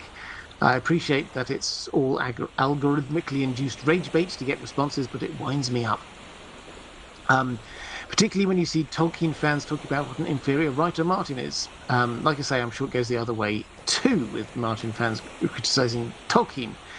But what would I say to Tolkien fans who are convinced The Song of Ice and Fire is just lowbrow sex and violence, unworthy of being spoken about in the same breath as Tolkien's oof, and vice versa? Why is Tolkien just as relevant to the modern fantasy genre as ever? Well, yeah, I mean, I've obviously seen the same things, and I mean, I've done videos myself on, I think, all of those topics that you've said. The Jaime versus Aragorn thing, Aragorn's tax policy, these come from critiques that George R. R. Martin has made of Tolkien. And I quite enjoyed making those videos, I have to say. But I would point out, and I think I did point out in every one of those videos, George R. R. Martin loves Tolkien. George R. R. Martin is obsessed with Tolkien to an extent that most of us aren't. And what I mean by that is he reads The Lord of the Rings most years. He must have read it, because he's now getting quite old, George R. R. Martin, he must have read it dozens of times. And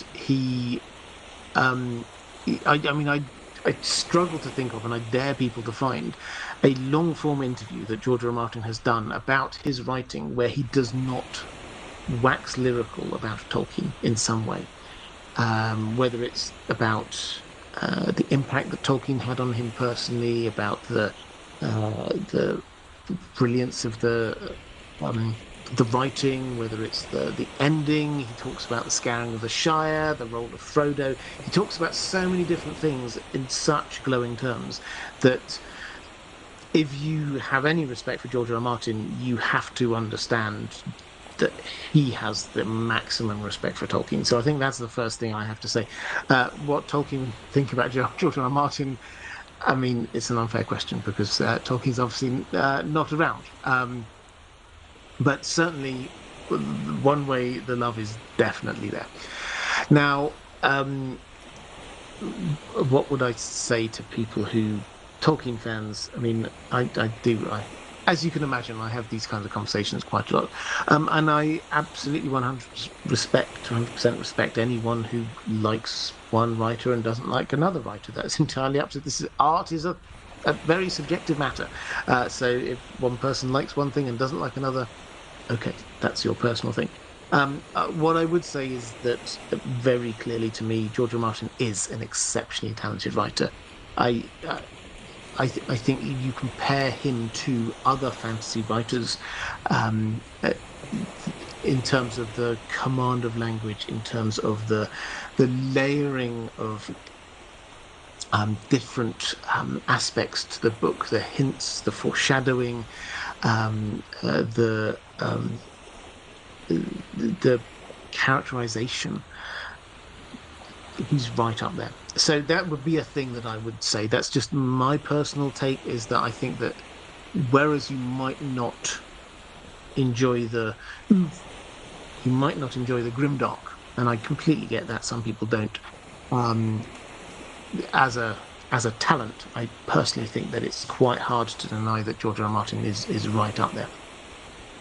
Um, as for, and I've not really heard this many times, George R. R. Martin fans saying that Tolkien isn't worthy of the place. I mean, I think I don't think I need to make much of a case there. Everyone can see, I think, why Tolkien has stayed at the top and is still the fantasy. Nobody else within almost any other genre dominates it in the way that Tolkien has dominated the fantasy genre over the last few decades. Um, Having slightly waxed lyrical about George R. R. Martin, I think the thing it's worth saying about Tolkien, though, also is he, compared to other fantasy writers, the astonishing thing is that this is not just, I'm going to write a story about this. This is, he created an entire universe, the languages, the mythologies, the history, everything. And then, having done that for decades, out of it sprouted a couple of stories. And that is completely different to how almost every other writer ever has written. Um, Most writers, George R. R. Martin is one of them, creates the stories. Obviously, has to create the world around the stories, but the wider world he created once the stories really started to hit home with people. The world of Ice and Fire, Fire and Blood, those things only happened years later. Tolkien created his entire world, and then, almost as an afterthought, he created a couple of stories that came off from that. Right, let's go to Gilio saying, was there any specific character plots you were especially disappointed with from any specific character's plot you were especially disappointed with from the Game of Thrones TV show over others? Well, I think like many, it's the characters who they were so much bigger and more important in the books. Euron is the classic example. And I'm a big fan of Pilo Asbeck. If you ever want to see him being brilliant in something, Borgen, political drama, Danish political drama, really good in that. So he's a fantastic actor. But the character that they created was not the same as the character in the book, and that was disappointing for me. And similarly, I think the Dornish plotline as a whole. The other thing, though, I mean, I'm not alone in this, but some of the characters who started out being wonderfully nuanced and clever seem to kind of lose that. Tyrion and Varys in the last few seasons, they stopped being so clever. In fact, one of the most watched videos I ever did, I don't know if people still watch it because it was very much based on like season 7, 8 of Game of Thrones, was called something like "Why Has Tyrion Stopped Being So Clever?" And I can't remember what I said, the extent to which I was trying to justify the TV show at the time, but the obvious fact is that he did. They ran out of plot, and he stopped being the clever character he was before. Curse Ballerina, thank you very much, very generous, saying tinfoil for the 5-year gap. This is the 5-year time gap. George R. Martin had originally wanted a 5-year time gap, basically after book 3, and he'd written in order for there to be that. He then spent a year or so trying to write what at the time he was thinking was The Dance with Dragons, but later he split that into 2, being Feast of Crows and Dance with Dragons. He spent a year trying to write after a 5-year time gap. So he created a 5-year time gap, he tried to write it, and then he realized it does not work for various reasons. So, Chaos Ballerina, tinfoil for it. Miss Sunday is often theorized to be a faceless man because she is incredibly educated, well-read, and compassionate.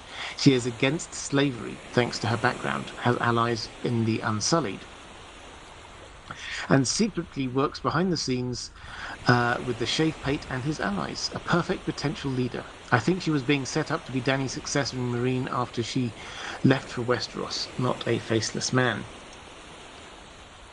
Okay, this is an interesting, I mean, a good tinfoil. So, Missandei, we know what she was like on the TV show. In the books, she's still a young girl. I can't remember her age off the top of my head, but she's still a young girl. And this is part of the thing which makes her impressive to Dany, but also a little bit mysterious / suspicious for us, is that she does speak a lot of languages and seems very politically savvy. And to the extent that you go, are you really that young? It seems a little bit suspicious. So I am here for the idea that there might be something more going on. And in terms of her perhaps taking over from Dany, if Dany disappeared for 5 years, then yes, potentially.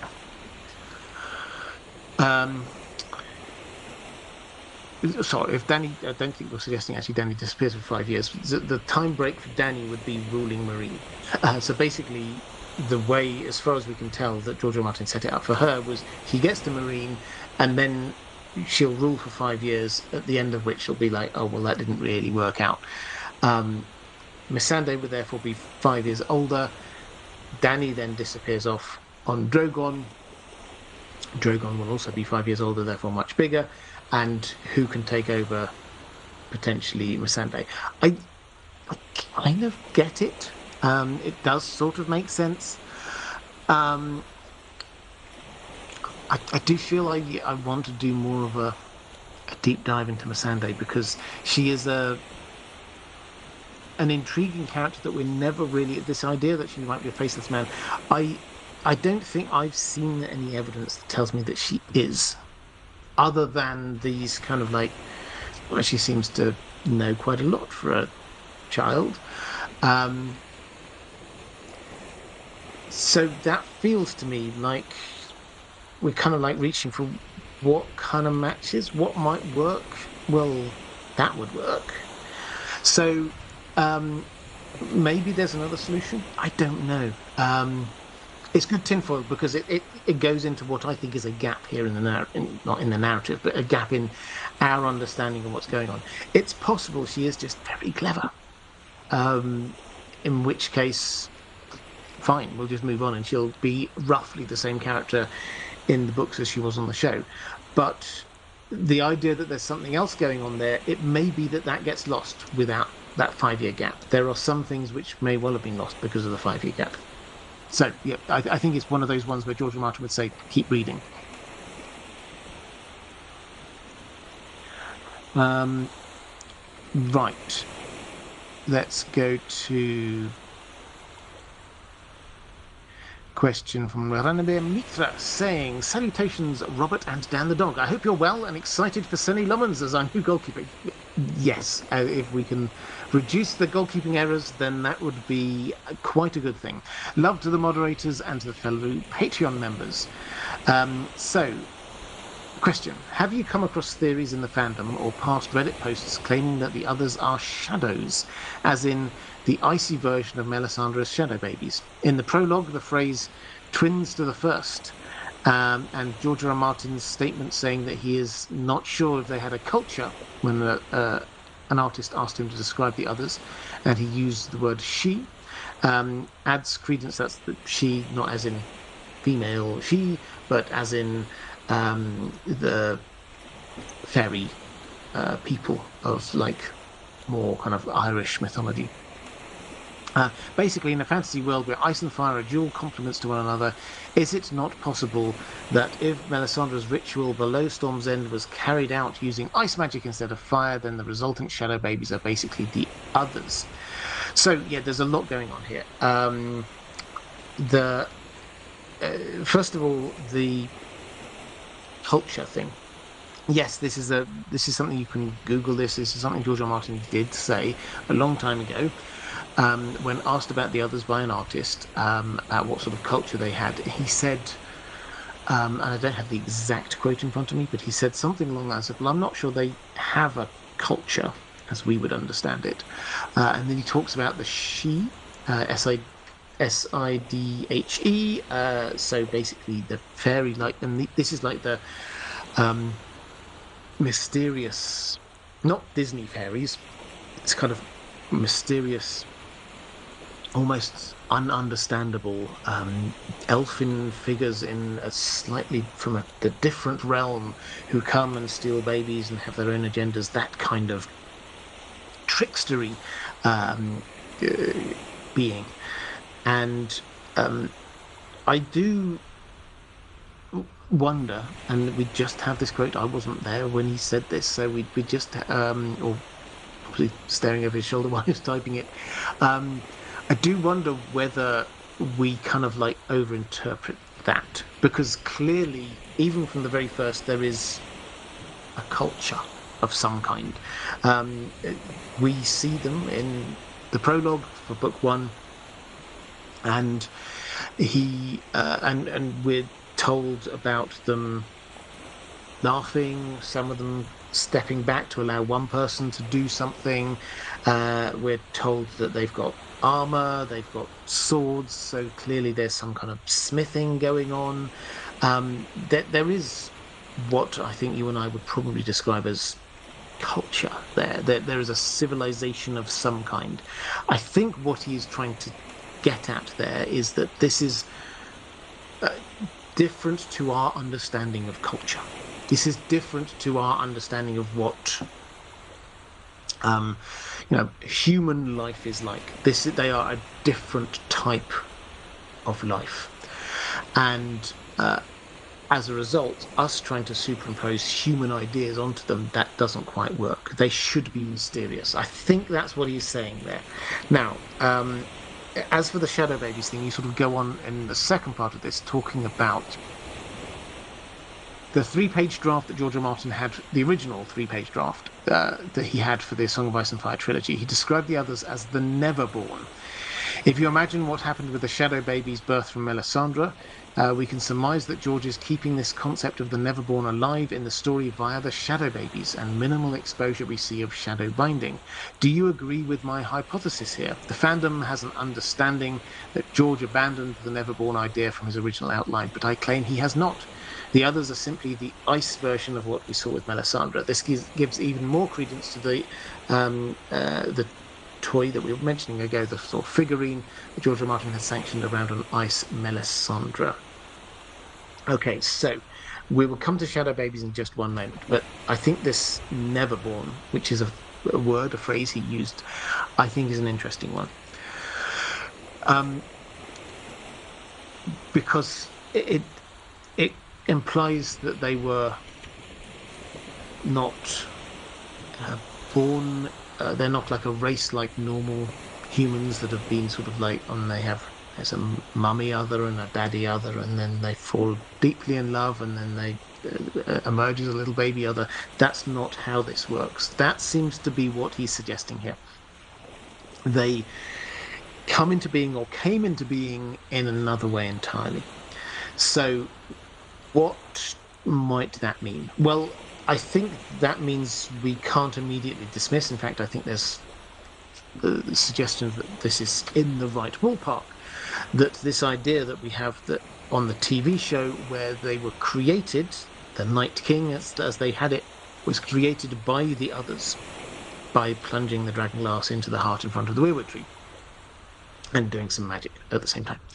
And that therefore means that the others are they're not born, they are created. So they are never born.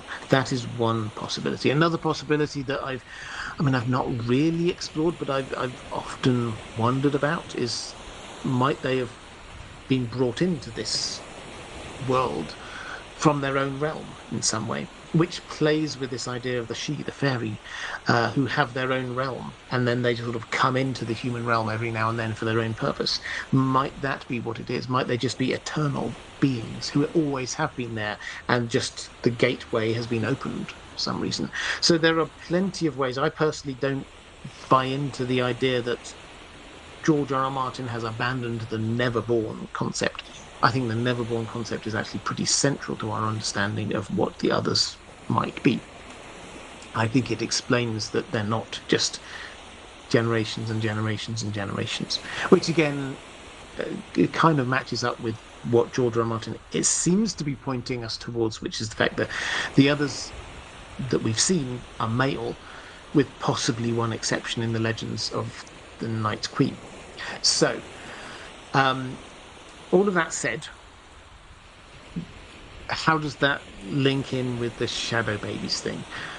In my mind, and I might be too literal about this, but a shadow baby, as we saw it being created by Melisandre, was literally born. So, whether you think that is it should be more figurative language, but it's almost against, as if George R. Martin is saying this is the opposite of what's going on over there. As for shadow magic, I don't know whether I would say we've not seen huge amounts about it. I think we have seen Melisandre use it. I think we've seen Mary Masdur use it. So I think that we have had bits of it out there, and it doesn't seem to be fire or ice. Melisandre kind of makes this rather tortured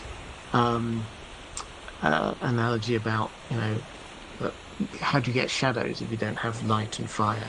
Of course, that's what creates them. Therefore, the shadows are obeying the Lord of Light, which kind of sort of makes sense theoretically. But the idea that we've got shadow babies are therefore fire, and you could have an alternate shadow baby that's ice. I don't think that they are ice or fire.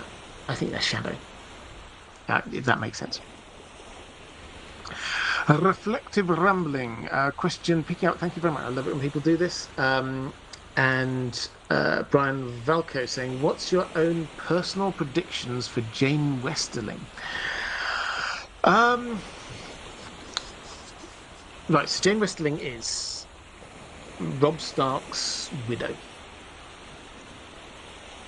And where we have left her in the plot is that Jaime got her. So Robb Stark's, he's been killed, and we now come forward, and I'd have to look at the exact timelines, but it's something like 5 or 6 months. The extent to which Jaime looks at her and thinks, well, you're still kind of thin, I'm reasonably confident you're not pregnant. So that's the kind of time frame we're looking at. And he then says, okay, so I'm going to send you back off to the Westerlands. This is after he's taken River Run. He says, I'm going to send you back to the Westerlands with Edmure as well. And I'm going to lock you up for 2 years. Make sure everybody's very aware you've not had a baby. 2 years is way too long. We're aware of this, but I want 0% chance that anyone can ever say she's had Robb Stark's heir. So that's the situation. And the last thing we see is that from her is that he sends her off in this kind of wagon train heading west. And he gets a bit nervous, and he starts up and he says, I'm going to have 100 men guarding them. And then he goes, oh, actually, Brotherhood without banners are out there. I don't know where the Blackfish has gone. I let his garrison out, didn't I? They had 200 men. Let's double it. We'll go from 100 to 200. And then before they go, he says, actually, let's double it again. So we've got a big wagon train, lots of lands, 400 land soldiers, all heading off west. Now, what's my personal theory? Well, George R. R. Martin has said that she is going to be in the prologue to the next book. Doesn't mean it's necessarily going to be from her POV, but we will see her in the prologue. Now, I think it is very likely that wagon train is going to be attacked. Jamie is right. Jamie is. The more you read his chapters, the more you realise that although he comes across, and most people treat him as just being like, oh, he's just like the golden boy, he's good at fighting, he's actually kind of insightful and quite clever. He's picked up a lot from his father. He thinks a lot like Tyrion at times. So he does kind of understand what's going on. And he's right. There are lots of people who would want to stop that wagon train. So almost certainly someone will. And almost certainly, in my view, the prologue to the next book is going to be that attack. He gave orders, though, that if anyone gets close to rescuing them, if they, either her or Edmure, step off of that road, then they are to be shot. And Fully Prester, the guy he's put in charge of this, who seems like quite a good guy, actually. I mean, to the extent that Jamie, he even thinks, he wouldn't be a bad pick as Hand of the King, actually. Another point, he compares him to like an innkeeper, just very sensible. He sort of like pushes back and says, are you sure? I mean, Jane Westerling, she's actually a Westerner. We know her. She's from our part of the world. Do we really need to kill her? And Jamie's like, yeah, we cannot allow her to escape. We cannot allow the chance that somebody will be able to say, here is Robb Stark's widow, maybe even here's Robb Stark's child. People would rally around, and I cannot allow that. So, if I had to guess, we are going to see an attack on the train. Possible, I hate to say it, but it's possible that she might die in that attack. I don't think she's going to have a huge impact in the story going forward. What that prologue, though, is going to do is it's going to establish a huge amount of things. I think we're going to see Nymeria's wolf pack. I think we're going to see the start of the fight back to reclaim the Riverlands.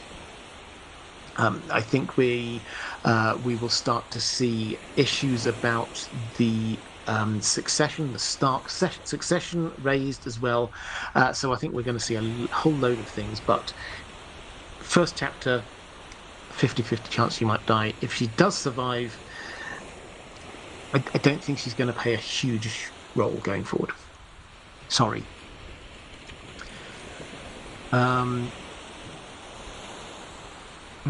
I think I need another question in the chat. Thufir, what are the most likely mysteries? This is reflective rambling. Pick up a question for Thufir. Thank you very much. What are the most likely mysteries that will not be resolved by the end? What will? I don't think we'll ever learn where Horse go. So what will? I mean, George R. R. Martin has sort of told us a few that we will learn.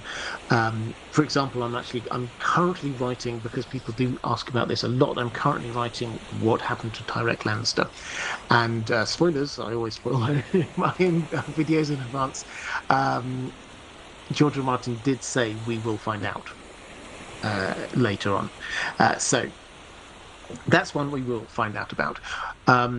Where will Hors go, or where do Hors go, is, for those who do not know, this is a question which is running around Tyrion's head. So he basically, just before he kills his father, he sort of like asks his first wife, who he was very much in love with, Tywin, tragic story, but Tywin basically sent her away after some terrible things, sent her away, and Tyrion goes, well, where is she? And Tywin's like, I don't know, where do whores go? And that plays around Tyrion's mind. I think that we will find out. I think on that one we will definitely find out. I think the things which we won't necessarily 100% find out are the kind of ones they just kind of left up there as possible. Like, is Tyrion really a Targaryen? Or is Cersei really a Targaryen? That kind of thing, he will drop some hints. I think he's not going to tell us outright. But Jon, who's Jon's mother and parentage, that will definitely be made clear, I think. And any of the plot-specific things, like what's going on with the Winterfell crypts, that kind of thing, we will find out about. Knuckle drums. In the show, we see a clip of a dragon's silhouette over King's Landing with holes in the wings, like a dead dragon. Likelihood of a dead dragon and the dead making it to King's Landing in the books for the final Battle of Winter. Okay, so yes, we saw that. That was... okay, I'm dredging my mind a little bit here, because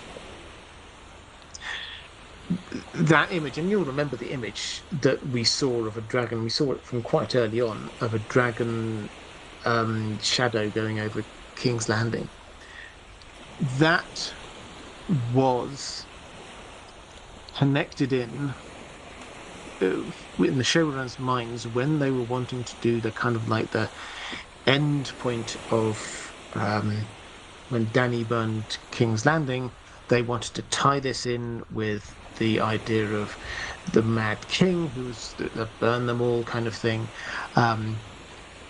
and they wanted that to be sort of echoing backwards and forwards a little bit.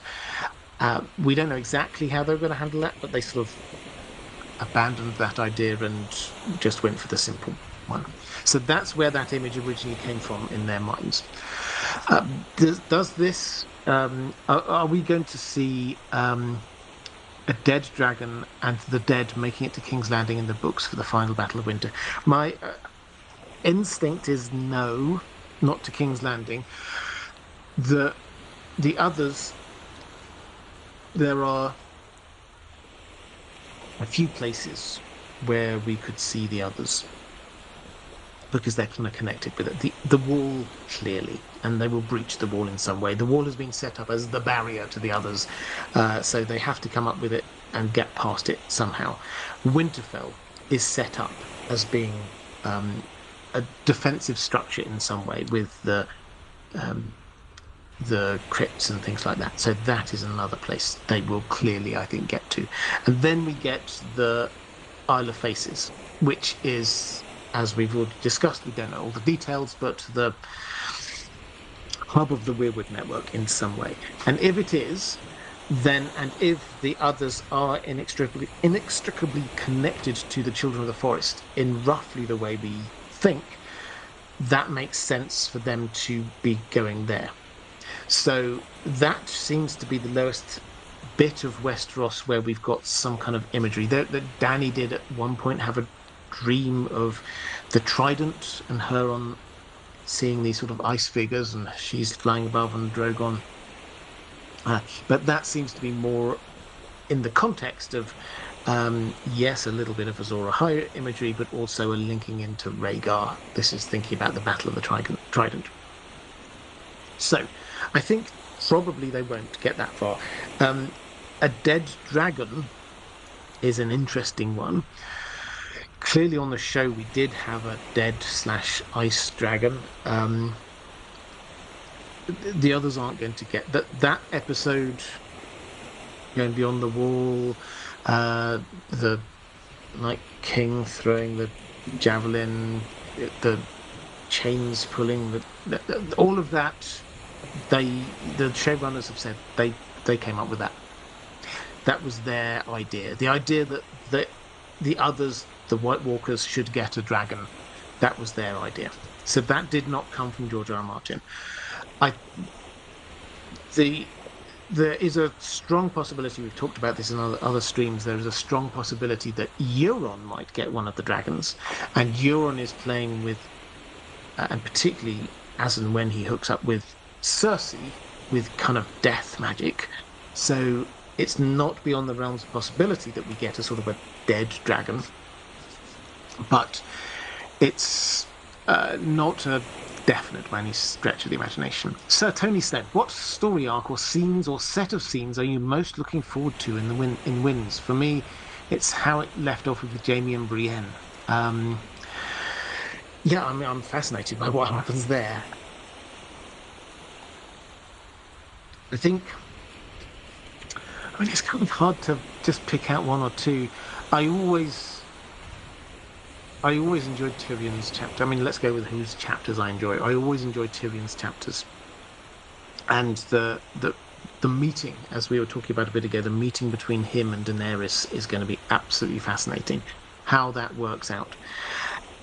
The Cersei chapters and the Fagon attack on King's Landing, I think I cannot wait. How she reacts to her Uncle Kevin being killed is going to be explosive in many senses of the word. So that I'm really can't wait for. And then also, rather obviously, up at the wall, what happens with Jon. And the thing I'm most excited about is that we have to see this somehow. We have to see this through someone's point of view, which means we're going to, as in what happens next, which means we've got two options. Either we get to see it through Melisandre's POV, and George has created this POV for us, and that will be amazing. Or we see it through Jon's POV when he's walked into Ghost, which would be even more amazing. So either perspective we have on that will be brilliant. So yeah, there's lots to look forward to, obviously. I have another question. Yes, Caius Ballerina picking up a question for Marcus Vunda, saying, "Hi Robert, I wonder if when Jon dies and walks into Ghost, we were talking about this just a moment ago, is it possible that Bloodraven can directly talk to him inside Ghost, like when Bran sees Hodor in his mind? It's entirely possible." So I think one of the issues that we have is drawing a line around magic. Is that, well, that's how it works because that's how we've seen something work. There will be, in the next book, there will be magic we have not seen before. There will be magic we do not understand. There will be different things going on. You were able to push magic further than we thought before, particularly when we get to the wall, where magic apparently is even more powerful. Certainly Melisandre thinks that. So, is it possible that Bloodraven would be able to talk to Jon inside Ghost? Well, yes. Now, what you're talking about with Bran and Hodor is we get a few references that Bran goes into and takes over Hodor, and he says he can still feel Hodor cowering, and I can't remember the exact words, but this is the feel, cowering in the corner of his brain. And he does try and reassure him. He sort of says to him, "It's okay. It's only me. I'm not going to hurt you. I'll be gone soon." So he does try to communicate, and as far as we can tell, that gets through. So might Bloodraven, who obviously is a very, very powerful skin changer, might he be able to do that? Yes, it's entirely possible. And this does add into the idea that if we buy into Jon having walked into Ghost, which I think most people have, and that's how he survives, and if we also buy into the idea that he is going to come back, which I think most of us again buy into, then his body, frozen or whatever, defrosted, is back there.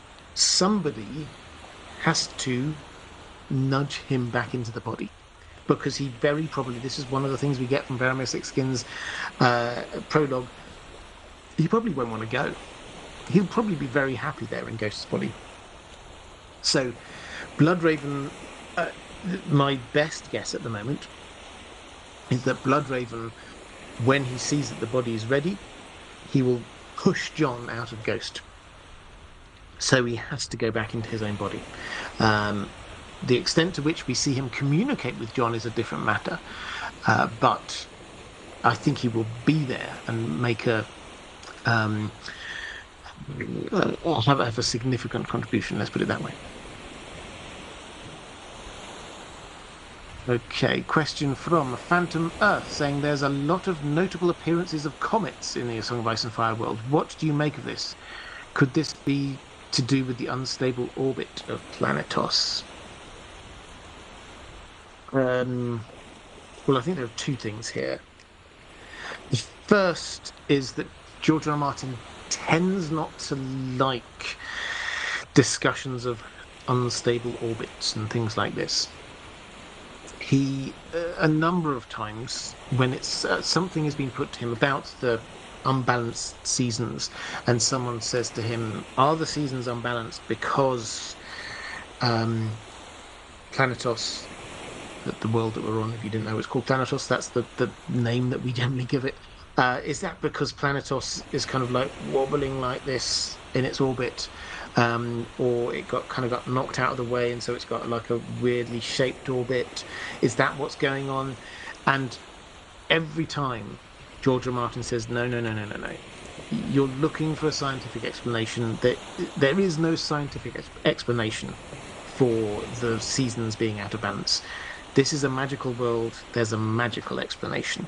So I think the first thing to say there is the unstable orbit is something I suspect George R. R. Martin himself would reject, which means that we have to not be thinking about that in terms of what's going on with all of the comets and meteors and stuff like that. So what is going on with them? Well, there are, as you said, there's a lot of notable appearances. I think it's easy to overstate the number of these. We get the Red Comet, which happens at the end of Game of Thrones, start of Clash of Kings, is notable. There are also a few other times when there was one when baby Aegon was born, that kind of thing. So there are comets and shooting stars and things like that, but there are in our world as well. So I wouldn't overstate it that we get a meteorite apparently with the Lightbringer, but it's not like they happen all the time. So I don't think it's a matter of this, for whatever reason, this world has been placed in somewhere where the sky is filled with all of this. It's that they are magical, them happening, but it's at a normal-ish level. Now, the extra layer I would add to that, personally, is that George R. R. Martin is definitely playing on this idea, which is very common in fantasy fiction and mythology generally, which is that magic comes from above. And so we have, and this is a very much kind of a staple of mythology, which is why you get Middle Earth, which is the same as Midgard, the middle bit, and you get a lower bit, and you get an upper bit, Asgard, you get in Norse mythology, and so that's like above, middle, and below. And so, as a result, things which are up there in the sky, comets and the like, often, as a trope, bring magic or are. I mean, there are many. I'm sure you can think of them. Many fantasy stories where comets, or even stories in our own world, where comets and shooting stars and mysterious new stars in the night sky herald things. The Christmas story has a star which heralds things, which plays out into a huge amount of sort of other literature. So I don't think that there's, personally, I don't think there's a huge mystery to this. But and Phantom Earth saying, first time commenting, long time listener. Well, thank you very much, and welcome. I know you've been a long-time listener, but welcome. I don't think there's a huge mystery here. If the mystery is there, it's not a scientific mystery, it's a magical mystery. Sebastian Holden, what's the meaning of the young weirwood in the Whispers in A Feast for Crows? Brienne kills men there. Does blood activate weirwoods? She starts having strange visions after this event. Is this Bran or Bloodraven? Okay, so yes, in Feast for Crows, she heads off to the Whispers, sort of really out of the way. Old castle, abandoned castle, often a wild goose chase. There's like many of those Brienne chapters, and I have to admit, the first time I read those Brienne chapters, I was like, "Why are we doing this?" But she goes. I now look back and think that a lot of them are really good world-building chapters. So she goes there and she kills 3 people, and there's a weirwood tree. There's a young weirwood tree, a new weirwood tree, which is just kind of sprouting up in this very out-of-the-way place. What's that about? I think, yes, there's a thematic thing, that it's the weirwood trees. We're told often, the weirwood trees, there are no weirwood trees anymore in the south. And yet, when you start looking around, weirwood trees do pop up all over the place. And I think this is kind of at a kind of thematic level. This is sort of saying, well, the weirwoods, they've not given up. They're still there, underground. And when the place is abandoned and left alone, a weirwood tree will appear. They're reclaiming their own, as it were. So I think there's that element. I think that the fact that she kills people there by the weirwood tree, yes, weirwood trees seem to, as part of their magic, all magic seems to need sacrifice of some kind. So sacrificing people to a weirwood tree, even if she's doing it unintentionally, perhaps we could see that as unleashing some magic of some kind. So this is an unintentional thing. I don't think that this is like suddenly a massive character shift for Brienne. I don't think that that's what we're talking about here, but I think that we're talking about thematic things that are going on. But is Bran or Bloodraven intervening? I mean, possibly. I think the thing with Bran, and another video I'm writing at the moment is about how powerful Bran is. And the more I look into it, the more I think we all instinctively know Bran's going to get more powerful, but we've not seen him do the powerful things yet, some of which have already happened. For example, I can't remember, I did a short on this, I'm not sure whether that's come out yet. It'll be on this channel if I did. I think it's going to come out at some point next week. But anyway, it was like, how many people do you think Bran has talked to through the Weirwood network? And by which I mean him saying something and them hearing it on the other side. Because when you start counting, it seems to mostly be his family. Yes, we know, we got that one with Ned. When his first time he's there, he's had the weirwood paste and he's like going through the weirwood tree in Winterfell, and he calls out to his father, and Ned looks up, what's going on. Another time he's like, who's there? So there's Ned. He clearly, it's not much of a conversation, but that's there. When when Theon is in Winterfell, he hears the tree calling out his name. And he hears the name Bran being said, and he looks at the weirwood tree and thinks it looks like Bran. Now, Theon perhaps is not the most reliable of POV characters at that moment in time, but that clearly implies that Bran is trying to speak through that weirwood tree to him. Then we get in dreams, both Jon and Arya have dreams where there are weirwood trees. Bran speaks to Jon through a weirwood tree in one of his dreams. There's a weirwood tree, and when Arya has a wolf dream, she sees a weirwood tree watching her go by. And when she's in Harrenhal, she has a conversation with a weirwood tree. And the weirwood tree, check it out. And she hears what she thinks is her father's voice, but some people think actually that doesn't necessarily sound like her father. Maybe that's actually Bran. So again, you add up all these things. There's Sansa, even when she's sleeping, it was not in front of a weirwood tree, but in the Heart Tree in King's Landing. She thinks that she dreams that Bran is there and smiling at her through the tree, effectively. So Bran has done a huge amount of things through the weirwood tree, and we have not. And this is the crucial point. And that's why I'm doing this as a short. It's quite a long short to make at this point, but it's quite a crucial point. I think that we've seen him do the trying to talk to his father. We've not seen these other times, which means that those things are going to happen in the future, which makes us wonder what else has he done in the story we've already read that is him that we don't know about. Might there even, dare I say it, be times that I have blamed Bloodraven, but actually it's Bran. So I think the jury is still out on how much Bran has been doing.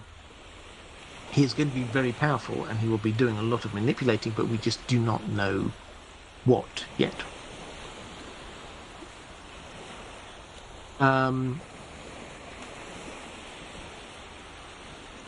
Yeah, True Yellow Darts is saying Robert makes some of the longest shorts I've seen on YouTube. He should call them mediums. Thank you. If maybe YouTube should create an entirely new category for me. Right, so let's go to CK. Do you think it's possible for George R.R. Martin to complete the story and all the major character arcs in 2 books? I think he wants the symmetry of 7 books, but I think he's bumping his head against the wall. Okay, so yes and no is the short answer. The yes answer is if he wants to, but they've got to be really big books. The short answer, the no bit is I'm 100% with you in what I suspect you're thinking, which is could he, in sort of 2 published volumes, do it? And the answer, I think, is a no. So where I come from on this is to say, if you think about the Winds of Winter and what we think roughly the arc of the Winds of Winter is at a very high level, it's going to take us from where we're at now, very broadly, I think, and most people seems to think something around this, not necessarily the same, but something around this.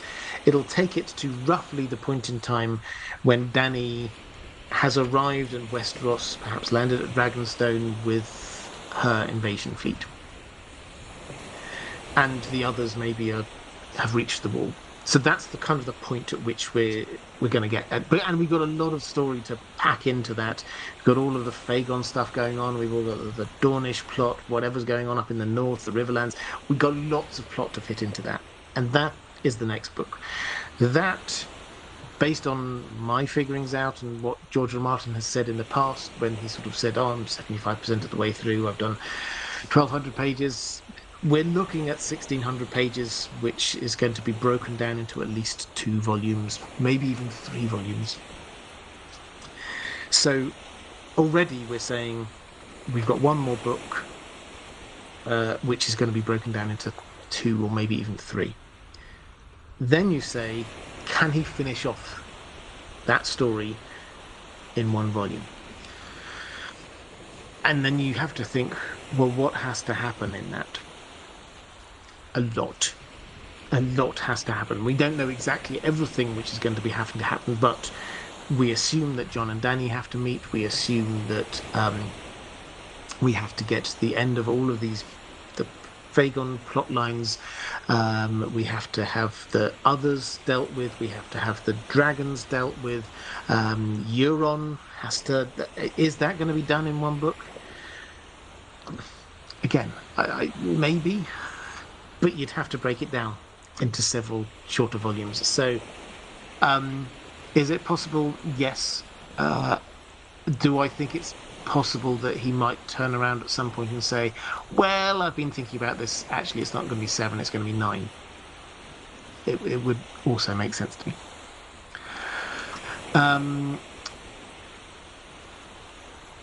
Let's have a quick flick through. Wilma 26. I don't know if this was the question that you were wanting to ask earlier with the super chat, but or whether this is what you want to ask now. You've added Stephanie Frederick and said, wondering if Robert's view on how Euron Greyjoy will impact the finale has changed since his videos on the subject and House of the Dragon. Well, I can't remember when my videos on the subject with Euron were, probably a while ago. I don't think House of the Dragon has changed my views on Euron at all.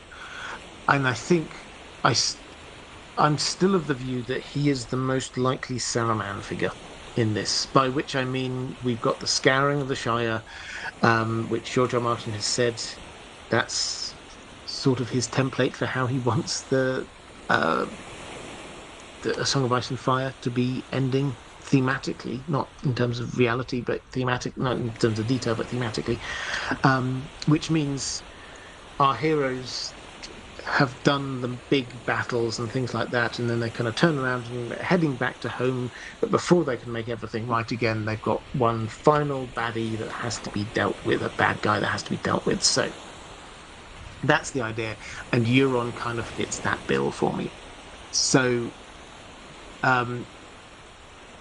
in terms of his end game, I think he's going to be sweeping across huge amounts of southwest Westeros, having allied himself with Cersei and Qyburn, and is just going to be doing every kind of magic and stuff that you could possibly imagine, and destroying things left, right, and centre. So that is it, and then our heroes somehow have to conquer that. But I can't remember what I said in my previous videos on the subject.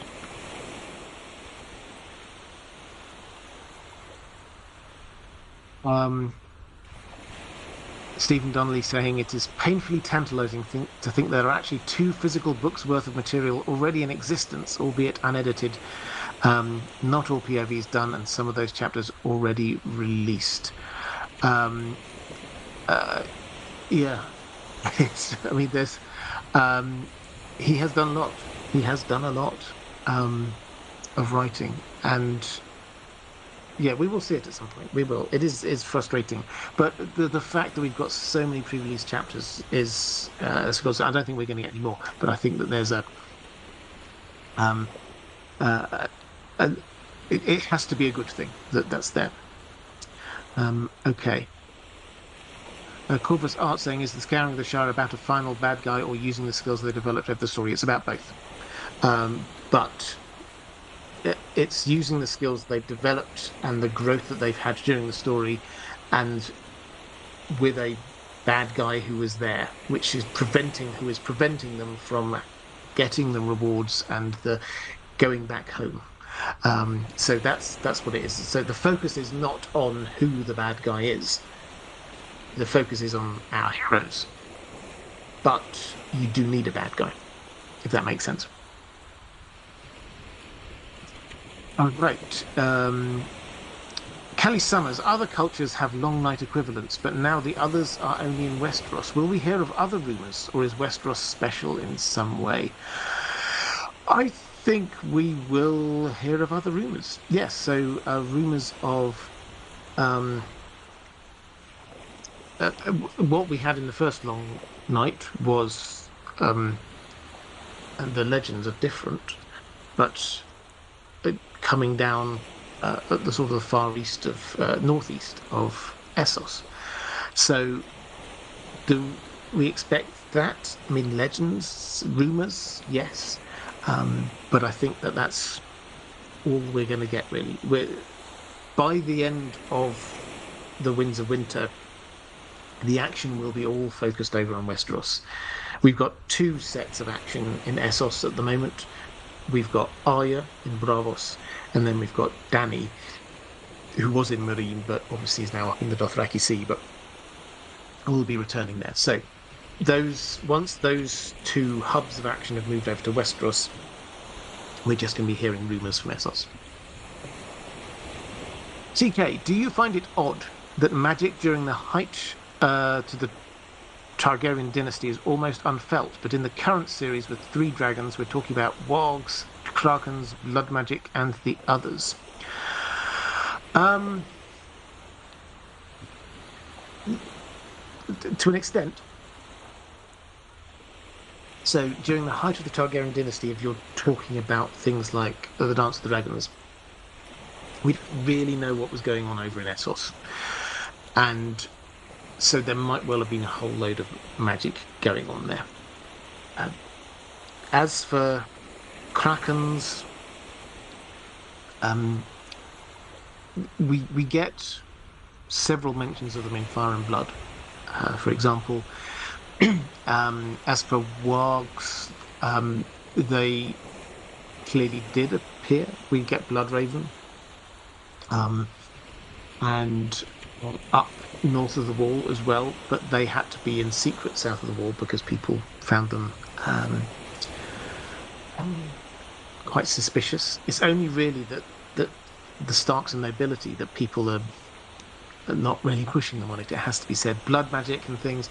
Yeah, so I take your point. I think what I was trying to do there as a starting point of the answer is to say there clearly was magic back when the Targaryens were at the height of their power.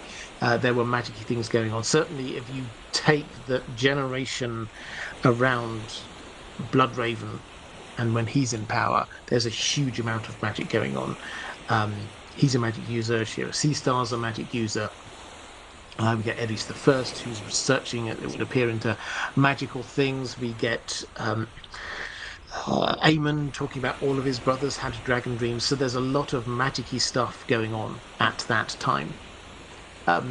We just don't read about it all. And if you read through Fire and Blood, you'll find all the time these rumors of magic, like this was a magic user there, there's a magic user over there, that kind of thing. So there are rumors of magic. But so that's the starting point, but I take the point that there is more magic happening now. And this is when the story is happening. So I don't find it that odd.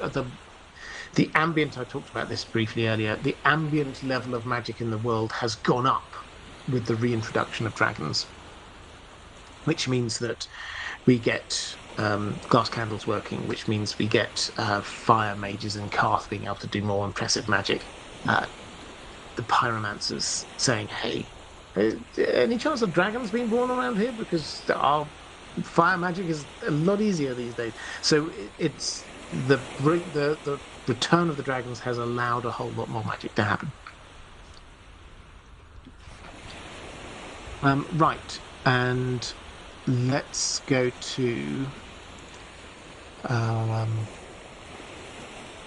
we had a question, sorry, just a very quick, this was Ranabe Mitra, just a quick jumping over to Lord of the Rings here. You were saying, it is said that during the 7th, the last, was born out of Dine Ironfoot's line, and he claimed back Khazad-dûm, post which they stayed there. This is back in the 4th Age, well after the Lord of the Rings, after which they stayed there thriving till the end of the days, into the end of days. Is it fair to say that during the time of the New Shadow, which was the sequel to the Lord of the Rings that Tolkien 3 times tried to write and 3 times abandoned, dwarves are still present, maybe in the Iron Hills or Khazad-dûm, if one of the stories involved Borlas searching for them, maybe.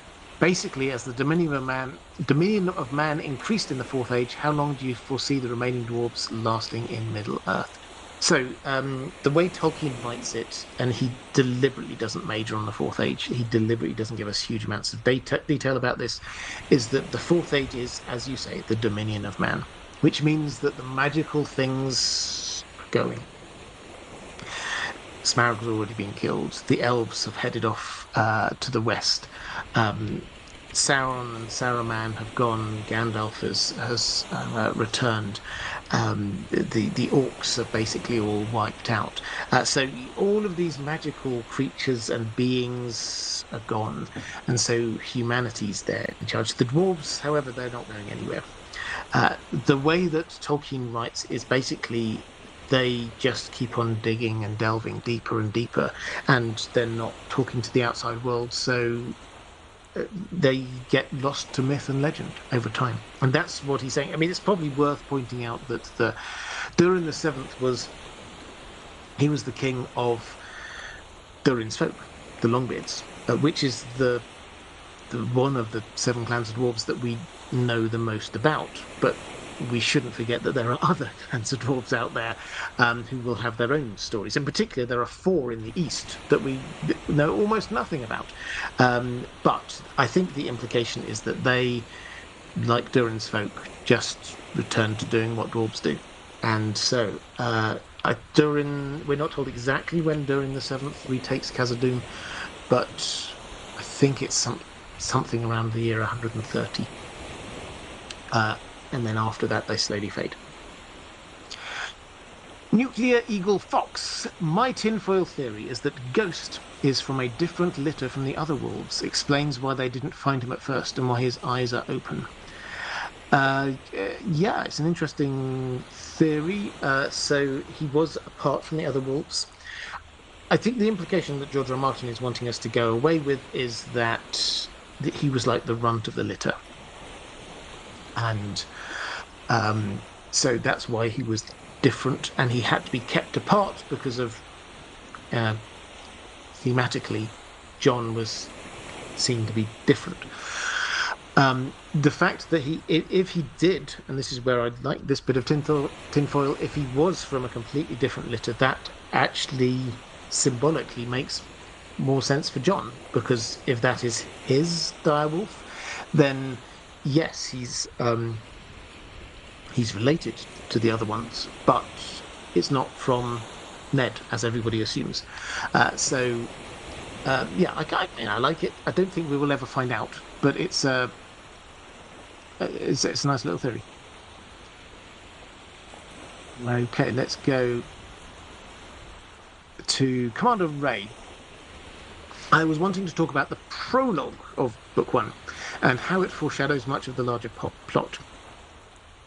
In particular, how you view the behaviour of the others in this chapter and the fact that they seem to be hunting Night's Watch and further in the book attempting to assassinate officers. To me, this shows a degree of awareness to the threat and points to the Night's Watch having been critical in the defeat of the others. But it also makes me question what information they have and how they got it. I particularly find it interesting that they, perhaps reading too much into it, seem to be looking for someone in particular. Not unlike the living, who act on prophecy. They don't immediately go to war, they're biding their time. But why it all seems strange, unless they are acting on preternatural knowledge. To me, I think the others are trying to prevent the prince that was promised from fulfilling his destiny, which makes them more interesting and formidable than just ice zombies. Any thoughts? Yes, so we had Joe Magician just randomly in the chat a while ago. This is something that he has championed as he comes out with a lot of ideas which are not necessarily mainstream fandom ideas, but they work.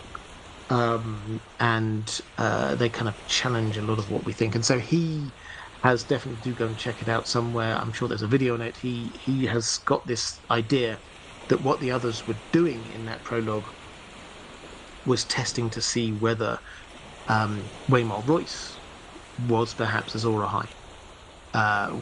And in particular, maybe he was Jon Snow. Now, I can't say that that's not the case, because we simply do not have the information. What I can say is that I don't think it's needed in order for us to understand what was going on in that scene.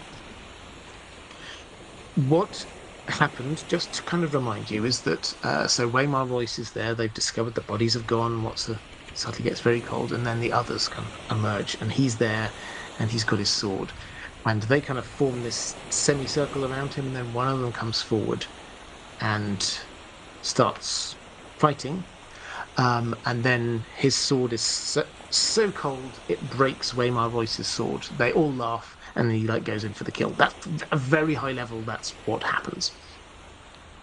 Now, what is going on there? Well, what we know is that they seem to be targeting the leaders, because Waymar Royce was obviously the leader of those three. He was the person giving the orders, and he was, where we're told, he was wearing nice clothes compared to what the others were wearing. Not the others were wearing, you know what I mean, but the other two Night's Watchmen were wearing. Then we get the two whites who get get discovered by Ghost. They get taken into Castle Black, and they attack the leadership, Jeremy Riker, Gerald Mormont.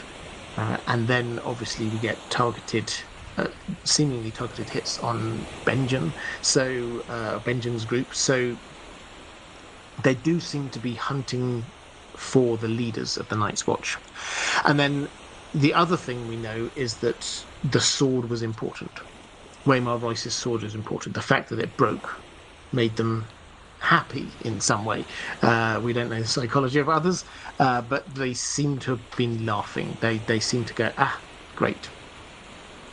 So what do I take from that? Well, I think clearly they're intelligent and worked out that the Night's Watch, if you go after the leadership, that's probably a good thing. But also it implies that they are wary of the Night's Watch in some way, which tallies with the story that we have of the Battle for the Dawn, which says that the Night's Watch were the people who won the fundamental battle against them. There was this battle between the first Night's Watch and the others were pushed back. So it makes sense that they're wary of the Night's Watch. But what are they particularly wary of is the sword. Now, are they wary? Do they wonder, is this Lightbringer? Instinctively, Lightbringer is fiery, so they would have been able to see it wasn't Lightbringer. But could it have been a Valyrian steel sword? I think the implication, I'm not going to go through all of the workings out to get there, but I think the implication is that Valyrian steel swords, or dragon steel as they were probably known at the time, those were the weapons that shifted the balance of the fight against the others back in the first long night. And the first Night's Watch had them, and that was how they managed to win that fight. That seems to be the implication. So the others return after thousands of years, find the Night's Watch. Here's the person who's got the fancy armor and things like that. They fight, and then the sword breaks. That is not Valyrian steel. That's not the thing which did us in last time. They're happy, they laugh. That explains it. Is there another layer that they're specifically hunting for a person? Perhaps, but I don't think we've got enough evidence yet to say that is definitely the case. But I think we do know that they were wary of swords, probably in general, not specifically a sword, and that they are clever enough to be trying to eliminate the leadership of the Night's Watch.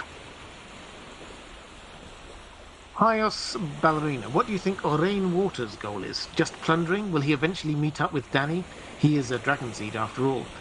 A suggestion, a stream on the less prominent witches or magic users in A Song of Ice and Fire. It's a nice idea. Yes, maybe we'll do that at some point. Orain Waters. So Orain Waters is a Velaryon bastard who Cersei has as master of ships in her small council. He, however, takes the ships. He seems not unintelligent and sees which way the wind is blowing. He takes his ships and heads off, abandons the cause, and last seen, we think, in the Stepstones. So what's the aim? Well, although we've heard rumours about Dany and the dragons, they're still just rumours and not that she's on the way with a massive fleet. So that doesn't seem to be... He doesn't seem to be there going to her in some way. Is he just going to be like all those others who have set up in the Stepstones and act as pirates? Very possibly. However, that doesn't mean that when Dany and her fleet come through, because they have to go through the Stepstones if they're going to come up to somewhere around Dragonstone King's Landing, if her fleet comes through with 3 dragons flying overhead, might Orain Waters suddenly go, this is the horse I wish to back, or the dragon I wish to back. I'm going to join up with them. It's entirely possible. So in answer to your question, I don't think Orain Waters has a long-term plan right here, right now. But I think, other than I think he's being a bit piratical in the Stepstones, he may well join up with Dany anyway.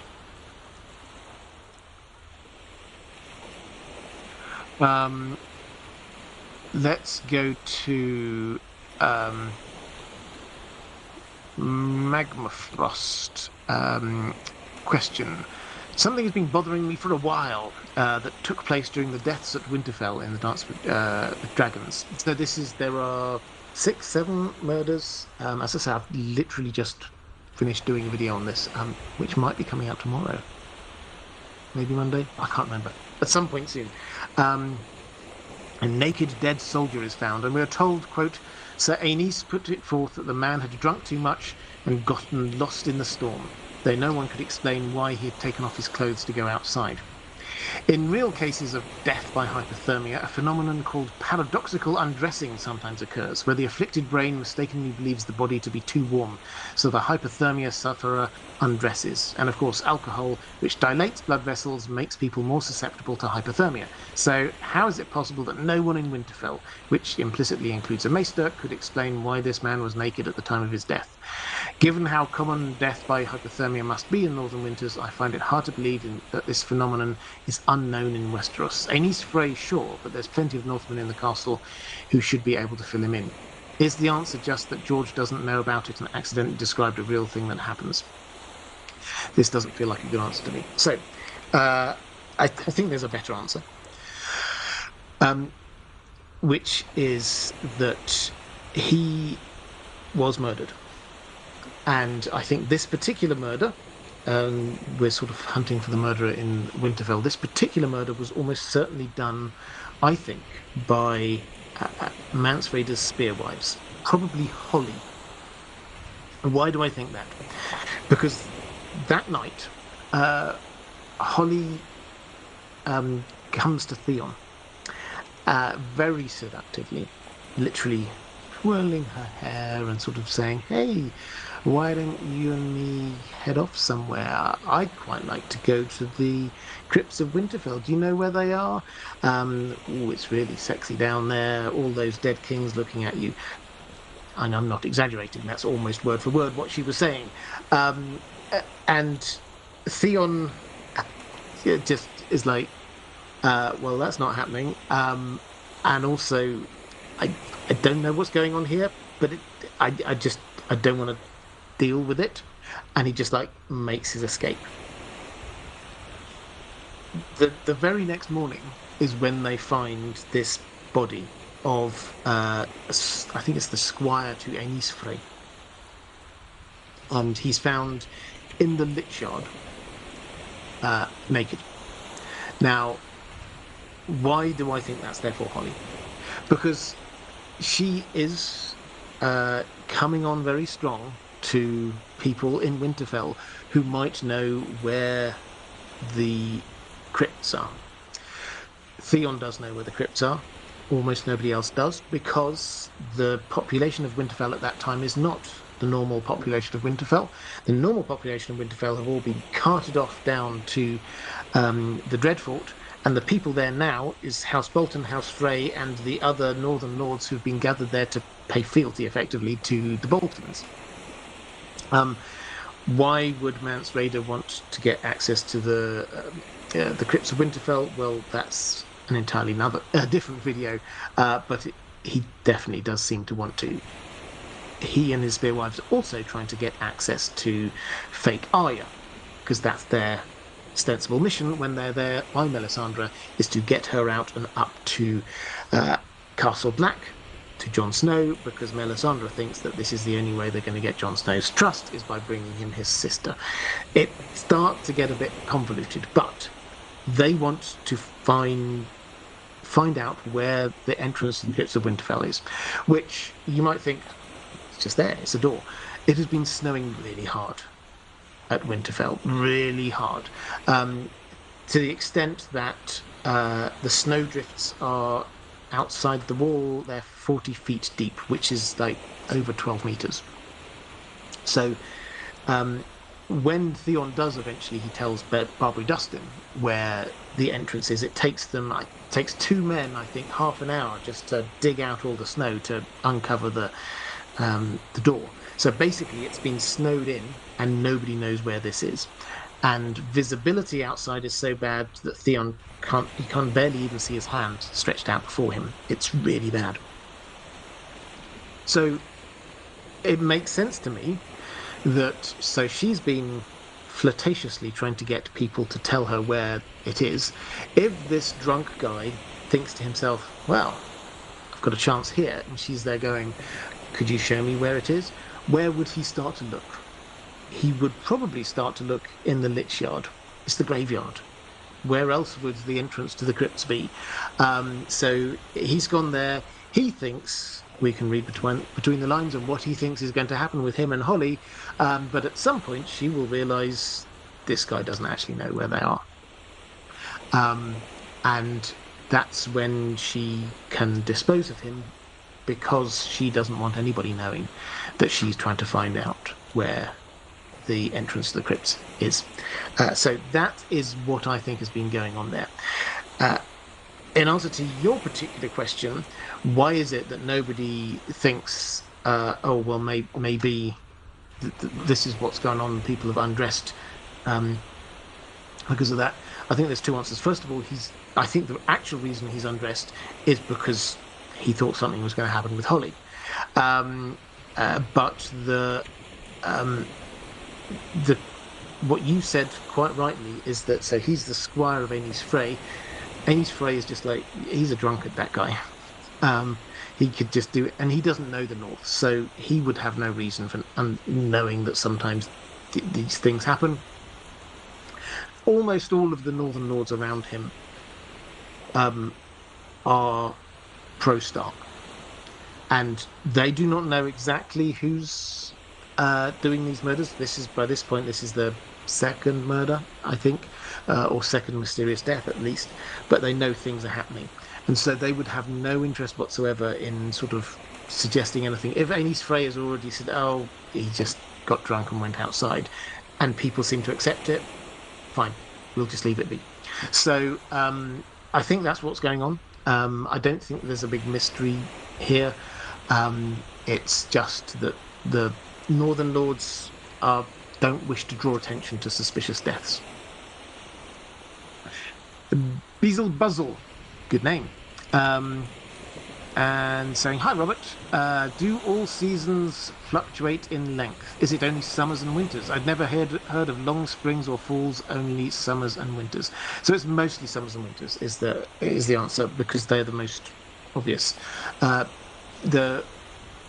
All seasons do fluctuate in length, but it's more like that spring and autumn are kind of like they're just the bridges between winter and summer. So you might get a long spring or a short spring, but it's the winter or the summer that can really stretch out to be very long.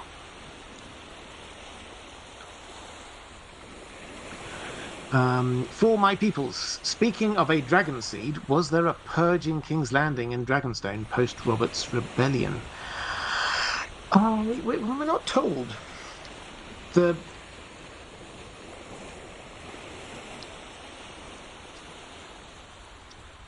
fact is that there won't, as far as we know, have been any or many first generation or possibly even second generation dragon seeds left around. By which I mean, talking of the Targaryens who were there, Viserys was too young. Dany wasn't born yet. Rhaegar wasn't the kind to frequent brothels, we're told, and everybody seems to sign up to that.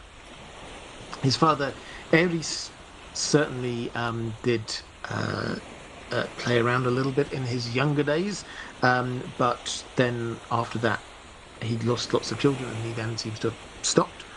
Um, but then, sort of going up, Jaehaerys seems not to have been particularly that way inclined, and then you get to the generation before that with Aegon the Fifth's children. So the number of dragon seeds, first and second generation dragon seeds, is likely to be limited depending on what happened with the Mad King. But yeah, I don't think we're told that happened, but it would make sense that any potential Aerys II bastards were dealt with in some way.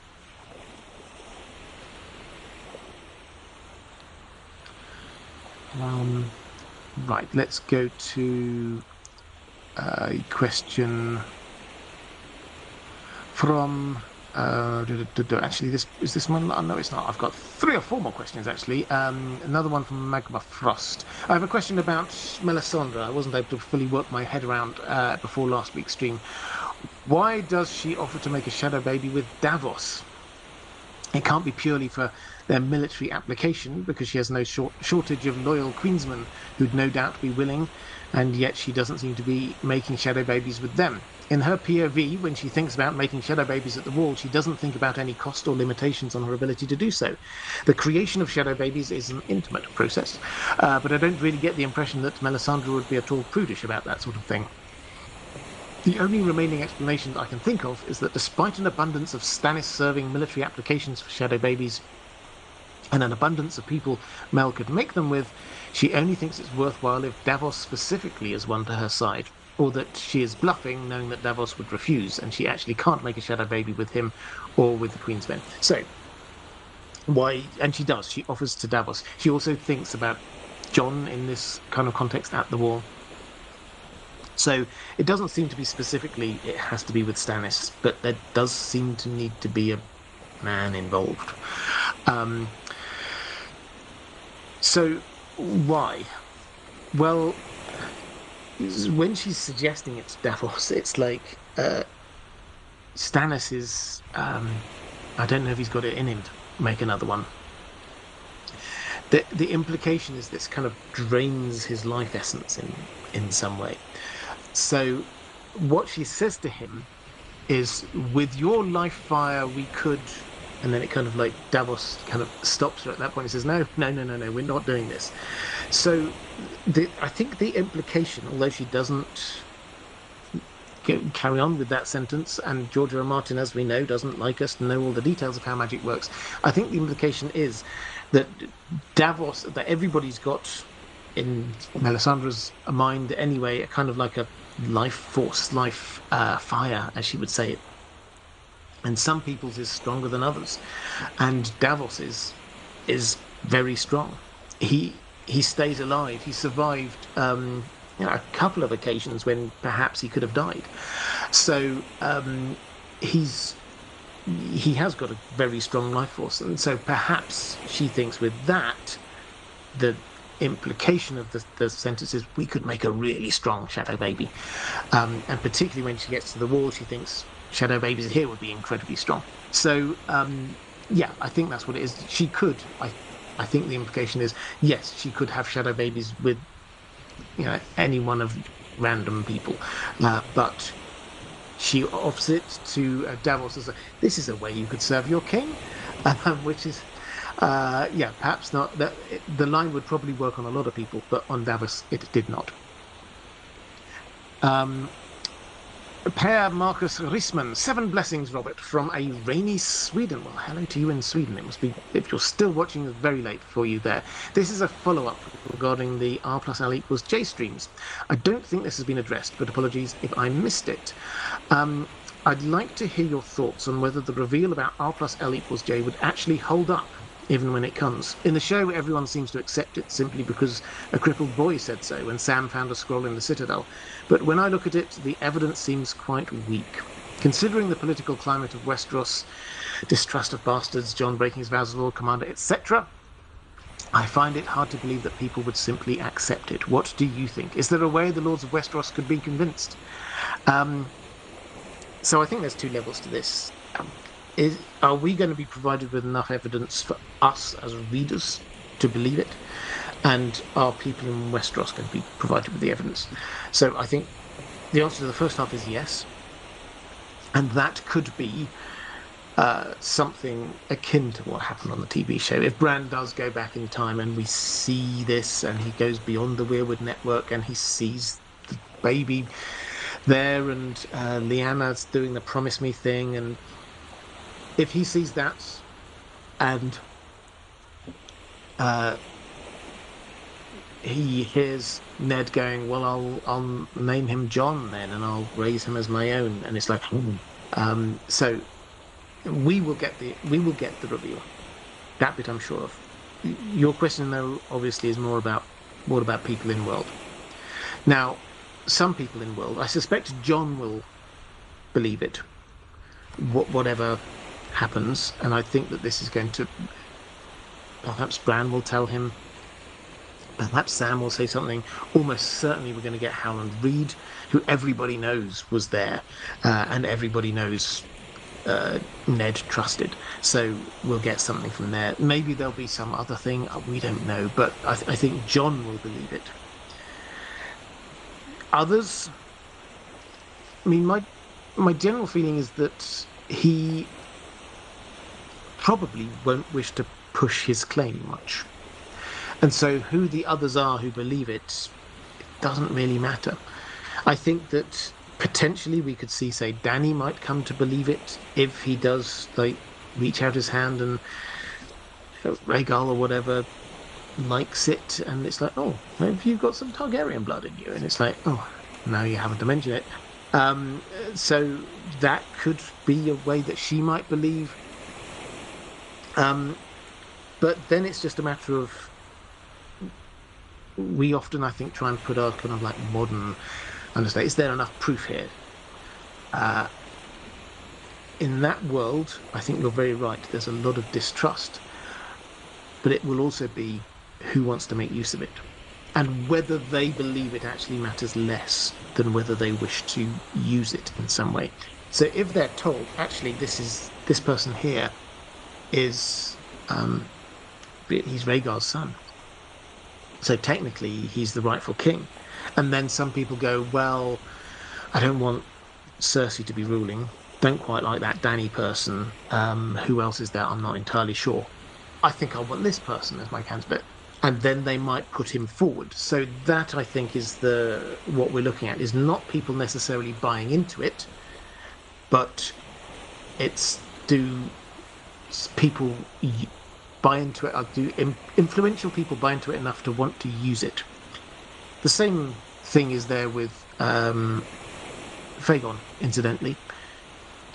Do the people need to have a piece of paper or some magic person saying, I've seen this, he is the... No, what they need is somebody there who believes it, who says, look at this guy, he looks like a Valyrian, he's holding up black fire, he's sitting on the Iron Throne, he's a Targaryen, and everyone goes, yeah. So that's the feel we've got going on here. If people want to get behind Jon, then that will matter. If not, it won't. I don't think Jon's going to push it himself.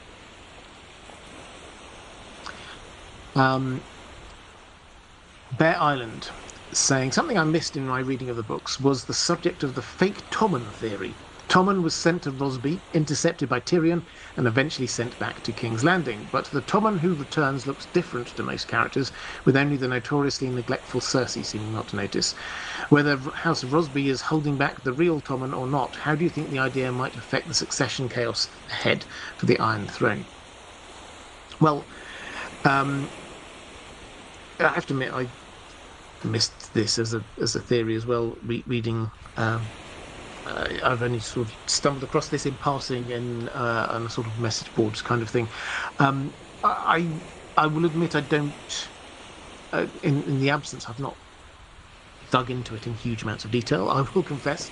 But in the absence of any other information, yes, he might look a bit different. He's young and has aged up a little bit.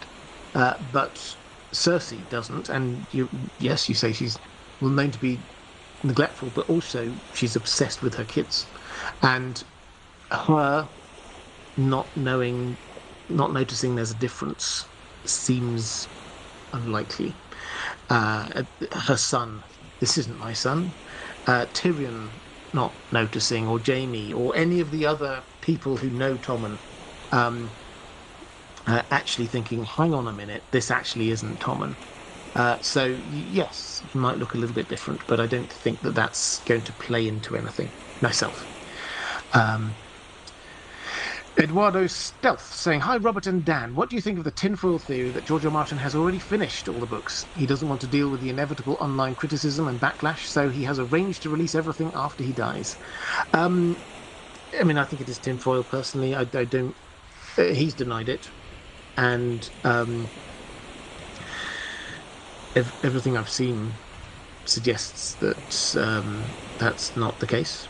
I mean, I've said before, I don't claim to personally know George R. R. Martin or personally know anyone in his inner circle, but I know people who are in his inner circle. So I think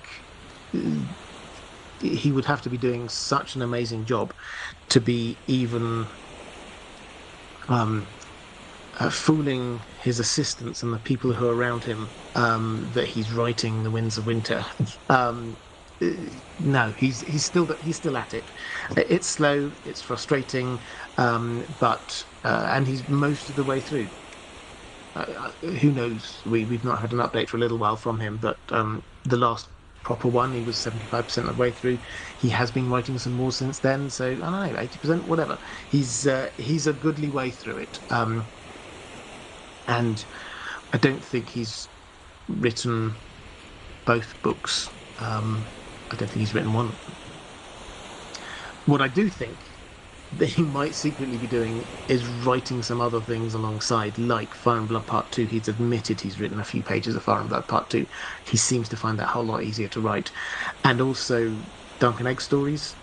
We know that he half wrote and abandoned one story. He's got an idea fully mapped out for another story, and he desperately doesn't want the Dunk and Egg stories on TV to be overtaking the books. So, yeah, it's possible he's been doing some other stuff. Lady Vaughan Strauss, greetings. I hope you're well. I am, thank you. How vast is the Weirwood network, and are there people technically outside of it who still have methods of communicating with it? If so, who might they be? And would Melisandre be fearful of just any Green Seer, or is it most likely that she's in fear of Bloodraven himself? So in terms of other people outside of it who still have methods of communicating with it, now I find this is an interesting one, because I think if you'd asked me a year ago, I'd have said, no, you can only access it. It's a standalone thing. You can only access this through the Weirwoods themselves, and you have to be a Green Seer, etc., etc. But two things. The first is what happened on House of the Dragon, where you had Daemon putting his hand on the Weirwood tree, seeing the visions, and then we suddenly get Helena appearing there and seeing him, and she is, as far as we're aware, just like a dragon dreamer, but she seemed to be able to see into the Weirwood thing. I thought that was... No, people weren't really talking about it. I thought that was like a massive shift in terms of our understanding of how magic works. But Helena, obviously, she may be a dragon dreamer in George's creation, but she isn't presented as such. And as far as we're aware, he wasn't involved in that creative decision. So we don't know. But there's also the bit which I talked about a little bit earlier, actually, when Melisandre looks in the flames and she sees Bloodraven, and she thinks he sees me, which seems to imply that he, using his Weirwood powers, can see her through her using her flames powers, which implies, I think, that there's more of a blurry line between these types of magic than I certainly once thought. So, in answer to your question, are there people technically outside of it who still have methods of communicating with it? Um, Potentially. I mean, Melisandre, if she could see Bloodraven and she knew that Bloodraven could see her, does that mean she could communicate with him like that? We don't know is the short answer, but possibly. Um, so yeah, I think that's the question you were wanting me to answer. Lorelei Dragon saying, "Good evening, Robert. We're hoping we are enjoying the start of autumnal weather here. I hope you are as well." Yes, it's been very nice on my dog walks recently. George R. Martin seems to enjoy subverting expectations. There are many times in the stories where things are actually the opposite of what everybody knows them to be. For example, dragons and giants and children of the forest being said to be extinct when the reader sees that they still exist, or Ned being known as honest and honourable to a fault when he actually will betray anything to protect his family if necessary. I'm curious about your thinking on the ways George R. R. Martin sets and subverts expectations, both for the reader and for the characters. Is there something everybody knows that you would like to see revealed as false in coming books? Yeah, I mean, interesting questions.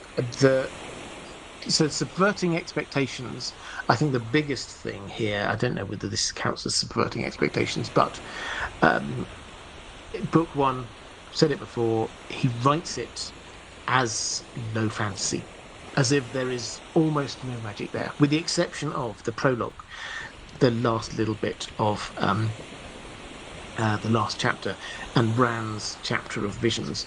You get a few odds and ends, like hints with Dany here and there, but broadly speaking, there's no magic going on. And the characters we're taught to believe are wise, Maester Luwin, Tyrion, they mock the idea that magic might exist. So that's the first thing that happens, is that we're presented with this broadly magic-free world, and then over time the magic is ramping up and up and up. As for subverting expectations, is there something everybody knows that you would like to see revealed as false in the coming books?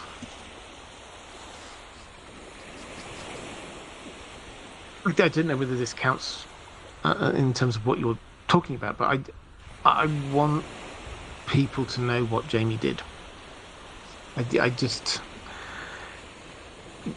he's there presented to the world. The entire world sees him as Kingslayer, Oathbreaker, and I would just like the world to know that what he did was save 500,000 people, and all this time they've been hurling abuse at him for doing that, because they don't know that. They say you broke your vows. Actually, he's the person who is saving everybody's life, and that is probably a more important thing than sticking to his particular vows at that particular moment in time. So that is something I would love to be sort of like in world for a known thing to be flipped in some way. There's obviously the Jon Snow thing. It's not so much for me. It's not so much, again, a lot of this is character stuff, but it's not so much himself discovering the truth about his parents. That will be quite a big moment, obviously, in the books. But also, I think him understanding what Ned did for him, because Ned, he will discover, is not his father, but when he suddenly discovers all the lengths that Ned went to be protecting him all that time, that I think will be quite a big moment.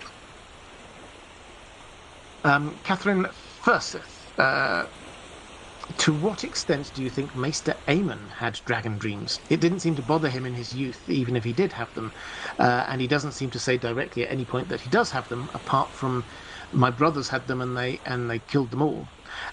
Nor did he talk about dreams that bothered him, but on his last journey with Sam he seems to dream a lot. What do you think, both with regards to Aemon and other Targaryens? It seems unlikely that dragon dreams should appear only at one stage in their lives.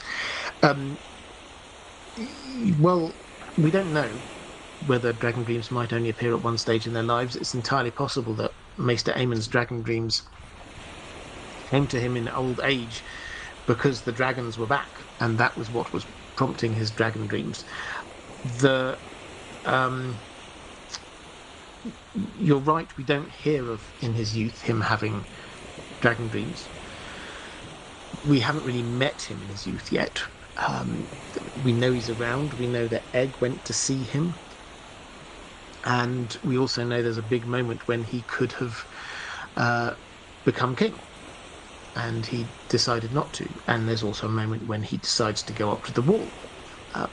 Those things, many people have speculated that perhaps the reason why he did those things is because of some sort of dragon dreams, because he sees a need for him to be at the wall, for he saw that it shouldn't be him being king, those kinds of things. So it fits if he did have dragon dreams when he was younger, but we just don't know because we've not seen it yet. It's almost like when he's at the wall, he's so old that he can't explain everything that's happened to him in the past, particularly to people who don't know him and his past. His part of the reason he's up there still was because he was not being a threatening Targaryen. The moment, if Robert Baratheon thought Aemon Targaryen, yes, he's very old, but he's having these prophetic dreams about dragons and things. That might be the kind of thing that might prompt him to go, well, we'll just get rid of him as well. Keeping quiet actually probably helped him.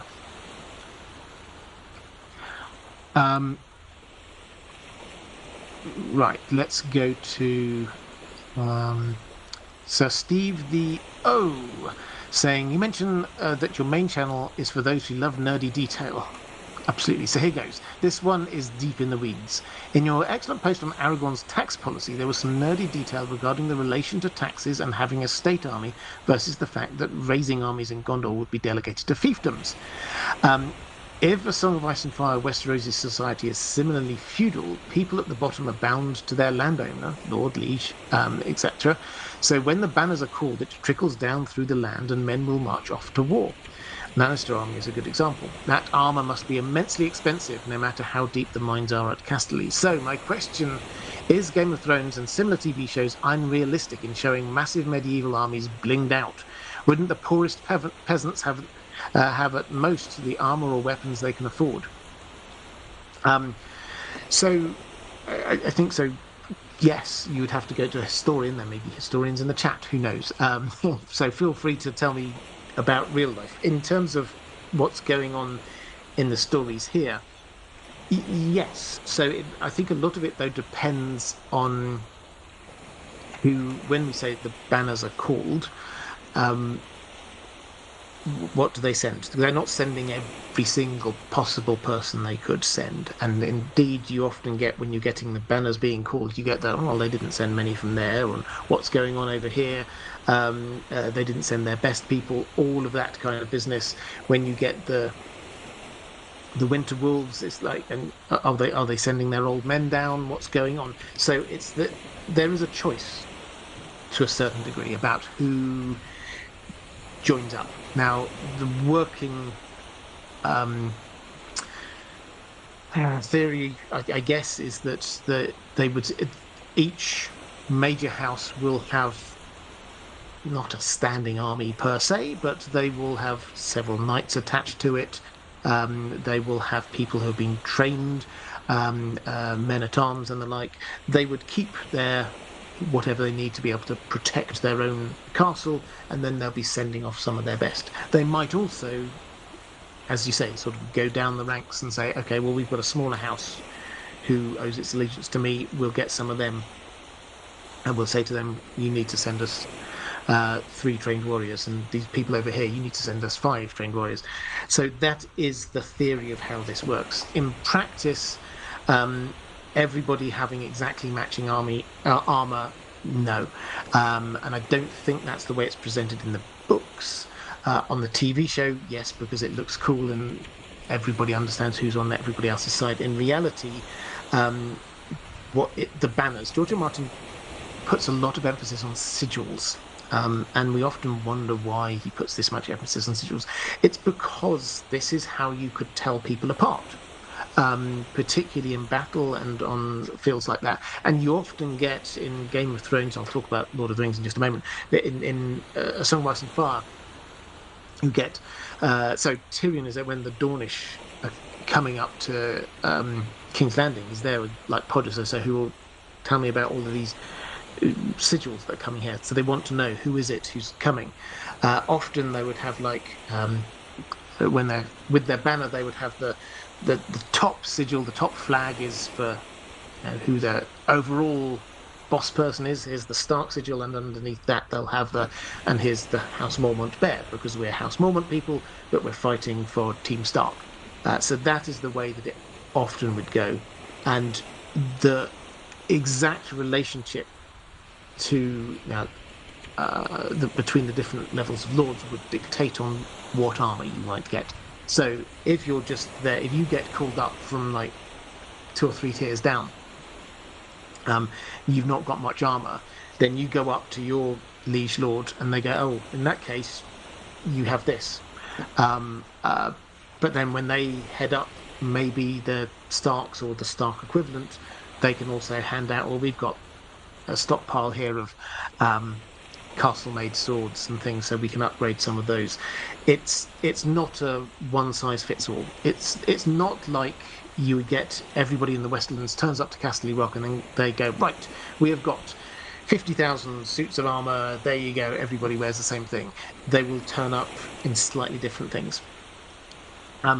The Lord of the Rings example that you were talking about to start with, this is in Gondor, and the structure that we seem to have there does seem a bit similar to what we have, say, in the north in Westeros, is that Aragorn did not have a standing army, or at least he had a small standing army in Minas Tirith. And if he went out on a campaign, then he would call up from the fiefs. So from Dol Amroth and wherever else, he would like say, come send us some people. In fact, when you get in the main story of the Lord of the Rings, you get Minas Tirith is about to be attacked, and Denethor calls out to the fiefs, say, send me troops to help defend Minas Tirith. And it's a really good bit of writing. So much for Lord of the Rings, obviously, it's a good bit of writing. Really good bit of writing when Pippin's there and he's sort of like counting them in, of who's coming in from where, and you sort of sense around. He doesn't really know how many there should be from each of these different places, but you can kind of sense the people around him in Minas Tirith are like, is that all they're sending?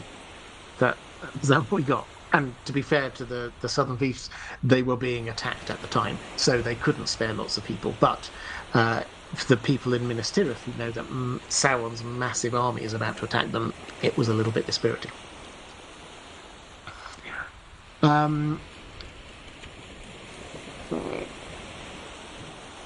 So let's have a quick flick through the chat, just in case there are some experts here on armor. Cast Ballerina saying no need for generic sizes, just buy smalls and keep a breastplate stretcher around. Yeah, breastplate stretcher is exactly right. Agreed. Weirwood saying surcoats and badges for their size to distinguish. Yes, absolutely. So yeah, I mean, I think the I think we've got an idea about what's going on there. So I think my Martin S. I don't know if you're still there watching this live. You sent me I'm afraid it was literally just before I was logging off from Patreon. You sent me a very good, interesting, and nuanced question that I'm afraid I didn't have a chance to think my way through. I will try my very best to reply to that on Patreon, if that's okay. Which means my last question from one of my patrons. So now is a good time, if you have got another question in the chat, to drop it in there.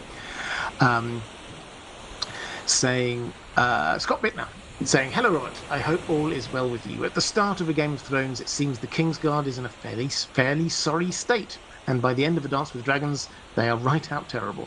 Outright terrible. My question is, how able do you feel Aerys Oakheart is? Is he a good Kingsguard? Is he a true knight, or at least pretty close to it? I'd love to hear your thoughts on the so-called soiled knight. And then you said, P.S. I've never read anything in the Lord of the Rings series, but today I finished The Hobbit. I found it to be a delightful little story. It is a delightful little story, and that makes my heart very warm. So I'm glad you enjoyed it. The Lord of the Rings, if you choose to go on there, is, yes, it's a sequel. It is. It's not in the exact same style. It has to be said. The Hobbit is very much a children's book. The Lord of the Rings, although it starts off a little bit along those lines once you're in the Shire, but soon when you're moving out of the Shire, then it does become darker. Is probably the wrong way of saying it. We all know the story of the Lord of the Rings, but Tolkien himself was very concerned. You can read in his letters before it got published, is that people were expecting a children's story, a sequel to The Hobbit. And this isn't like that. He thought it was very, I can't remember the exact words he used, but adult is probably the only way of saying it. That was his view.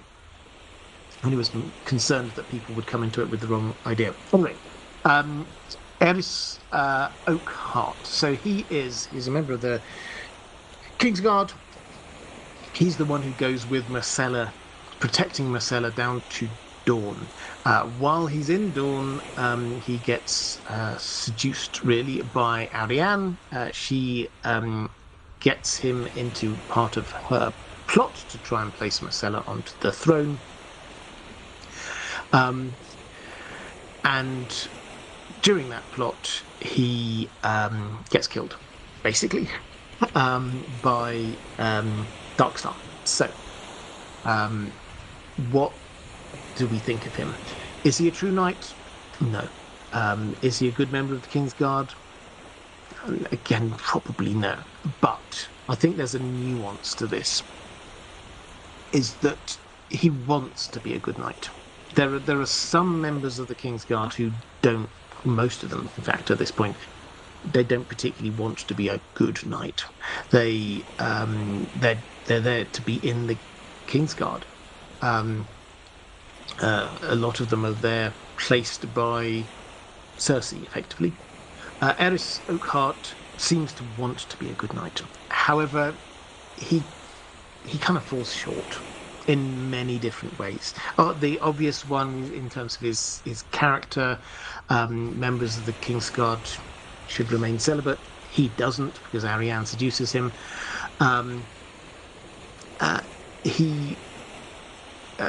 When Joffrey is there being cruel to Sansa, and he instructs his Kingsguard to be hitting her, then it's notable that she thinks that he holds some back.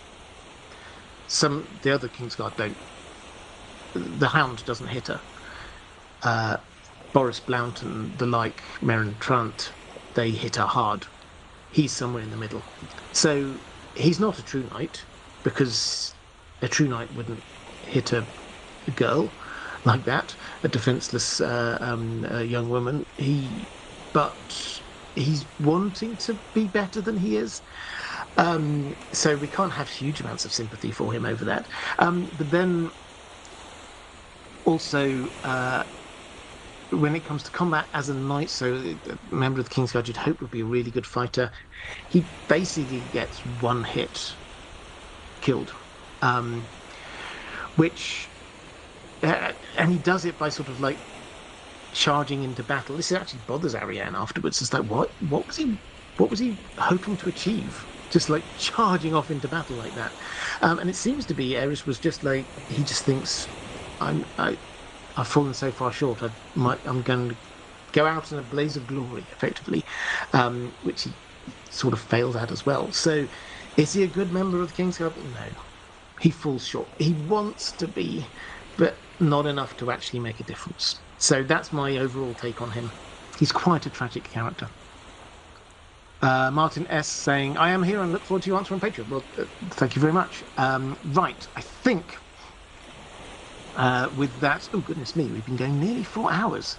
So that's a long one. BKC 2024 for asking if I think the abandoned 5-year gap is one of the reasons George is having problems finishing, because the last 2 books would have to last 7 years for Bran to reach the age of majority. I mean, perhaps slightly, but I don't think the plan is to stretch out the time of the books to cover that 5 years. So some of the characters will be younger, which means, and I did do a video on this one a while ago, but which means that probably some of the plot lines that they were going to have might be changed somewhat, given to other characters, that kind of thing. No, I mean, if I had to pick one overarching reason, it's his decision to expand the story. The problems he has is when you get lots of overlapping POVs and things like that, and he has to try and work his way through what order things happen in, and what happens if this character meets that character first and then that character there. That's the kind of thing that seems to slow him down. And what he did at the beginning of particularly Feast for Crows and then A Dance with Dragons is he just added in massive amounts of new story. Here's a whole plot line with the Ironborn. Here's a whole Dornish plot line. Here's let's have Brienne as a POV character and have her doing things. Ooh, why don't we introduce Spagon? We've got an entirely new bit of story over there. So that, I think, is the moment where this got massive and very hard for him to sort of manage. Anyway, I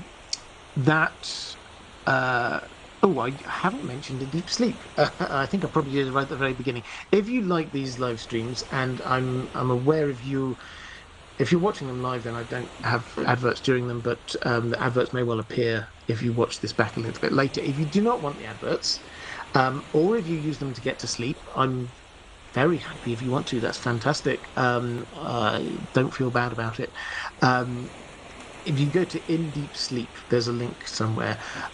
Then these live streams, I'm putting them over there with a kind of soothing background. Instead of my face, you'll have like nice relaxing something there, a bit of sound of a crackling log fire or whistling wind or something along those lines, aimed to help you get to sleep. So it'll be the live stream and then just either silence or the sound of the wind going or something like that, to take you through the night. So, and there, no adverts in the middle at all.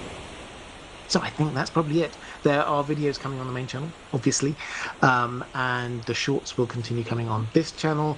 Don't forget to check out Spotify. If you find it easier to look at my main videos over on Spotify, go and have a look for me there. I think that's all I have to say. I will be back next week with something I haven't decided yet, but I'm sure I will let you know over on Patreon in good time. But that is all for now. Take care, everyone. And if you're watching later, this will be where the playlist to other live streams is. This will be linked to Patreon. Take care, everyone, and I'll see you soon.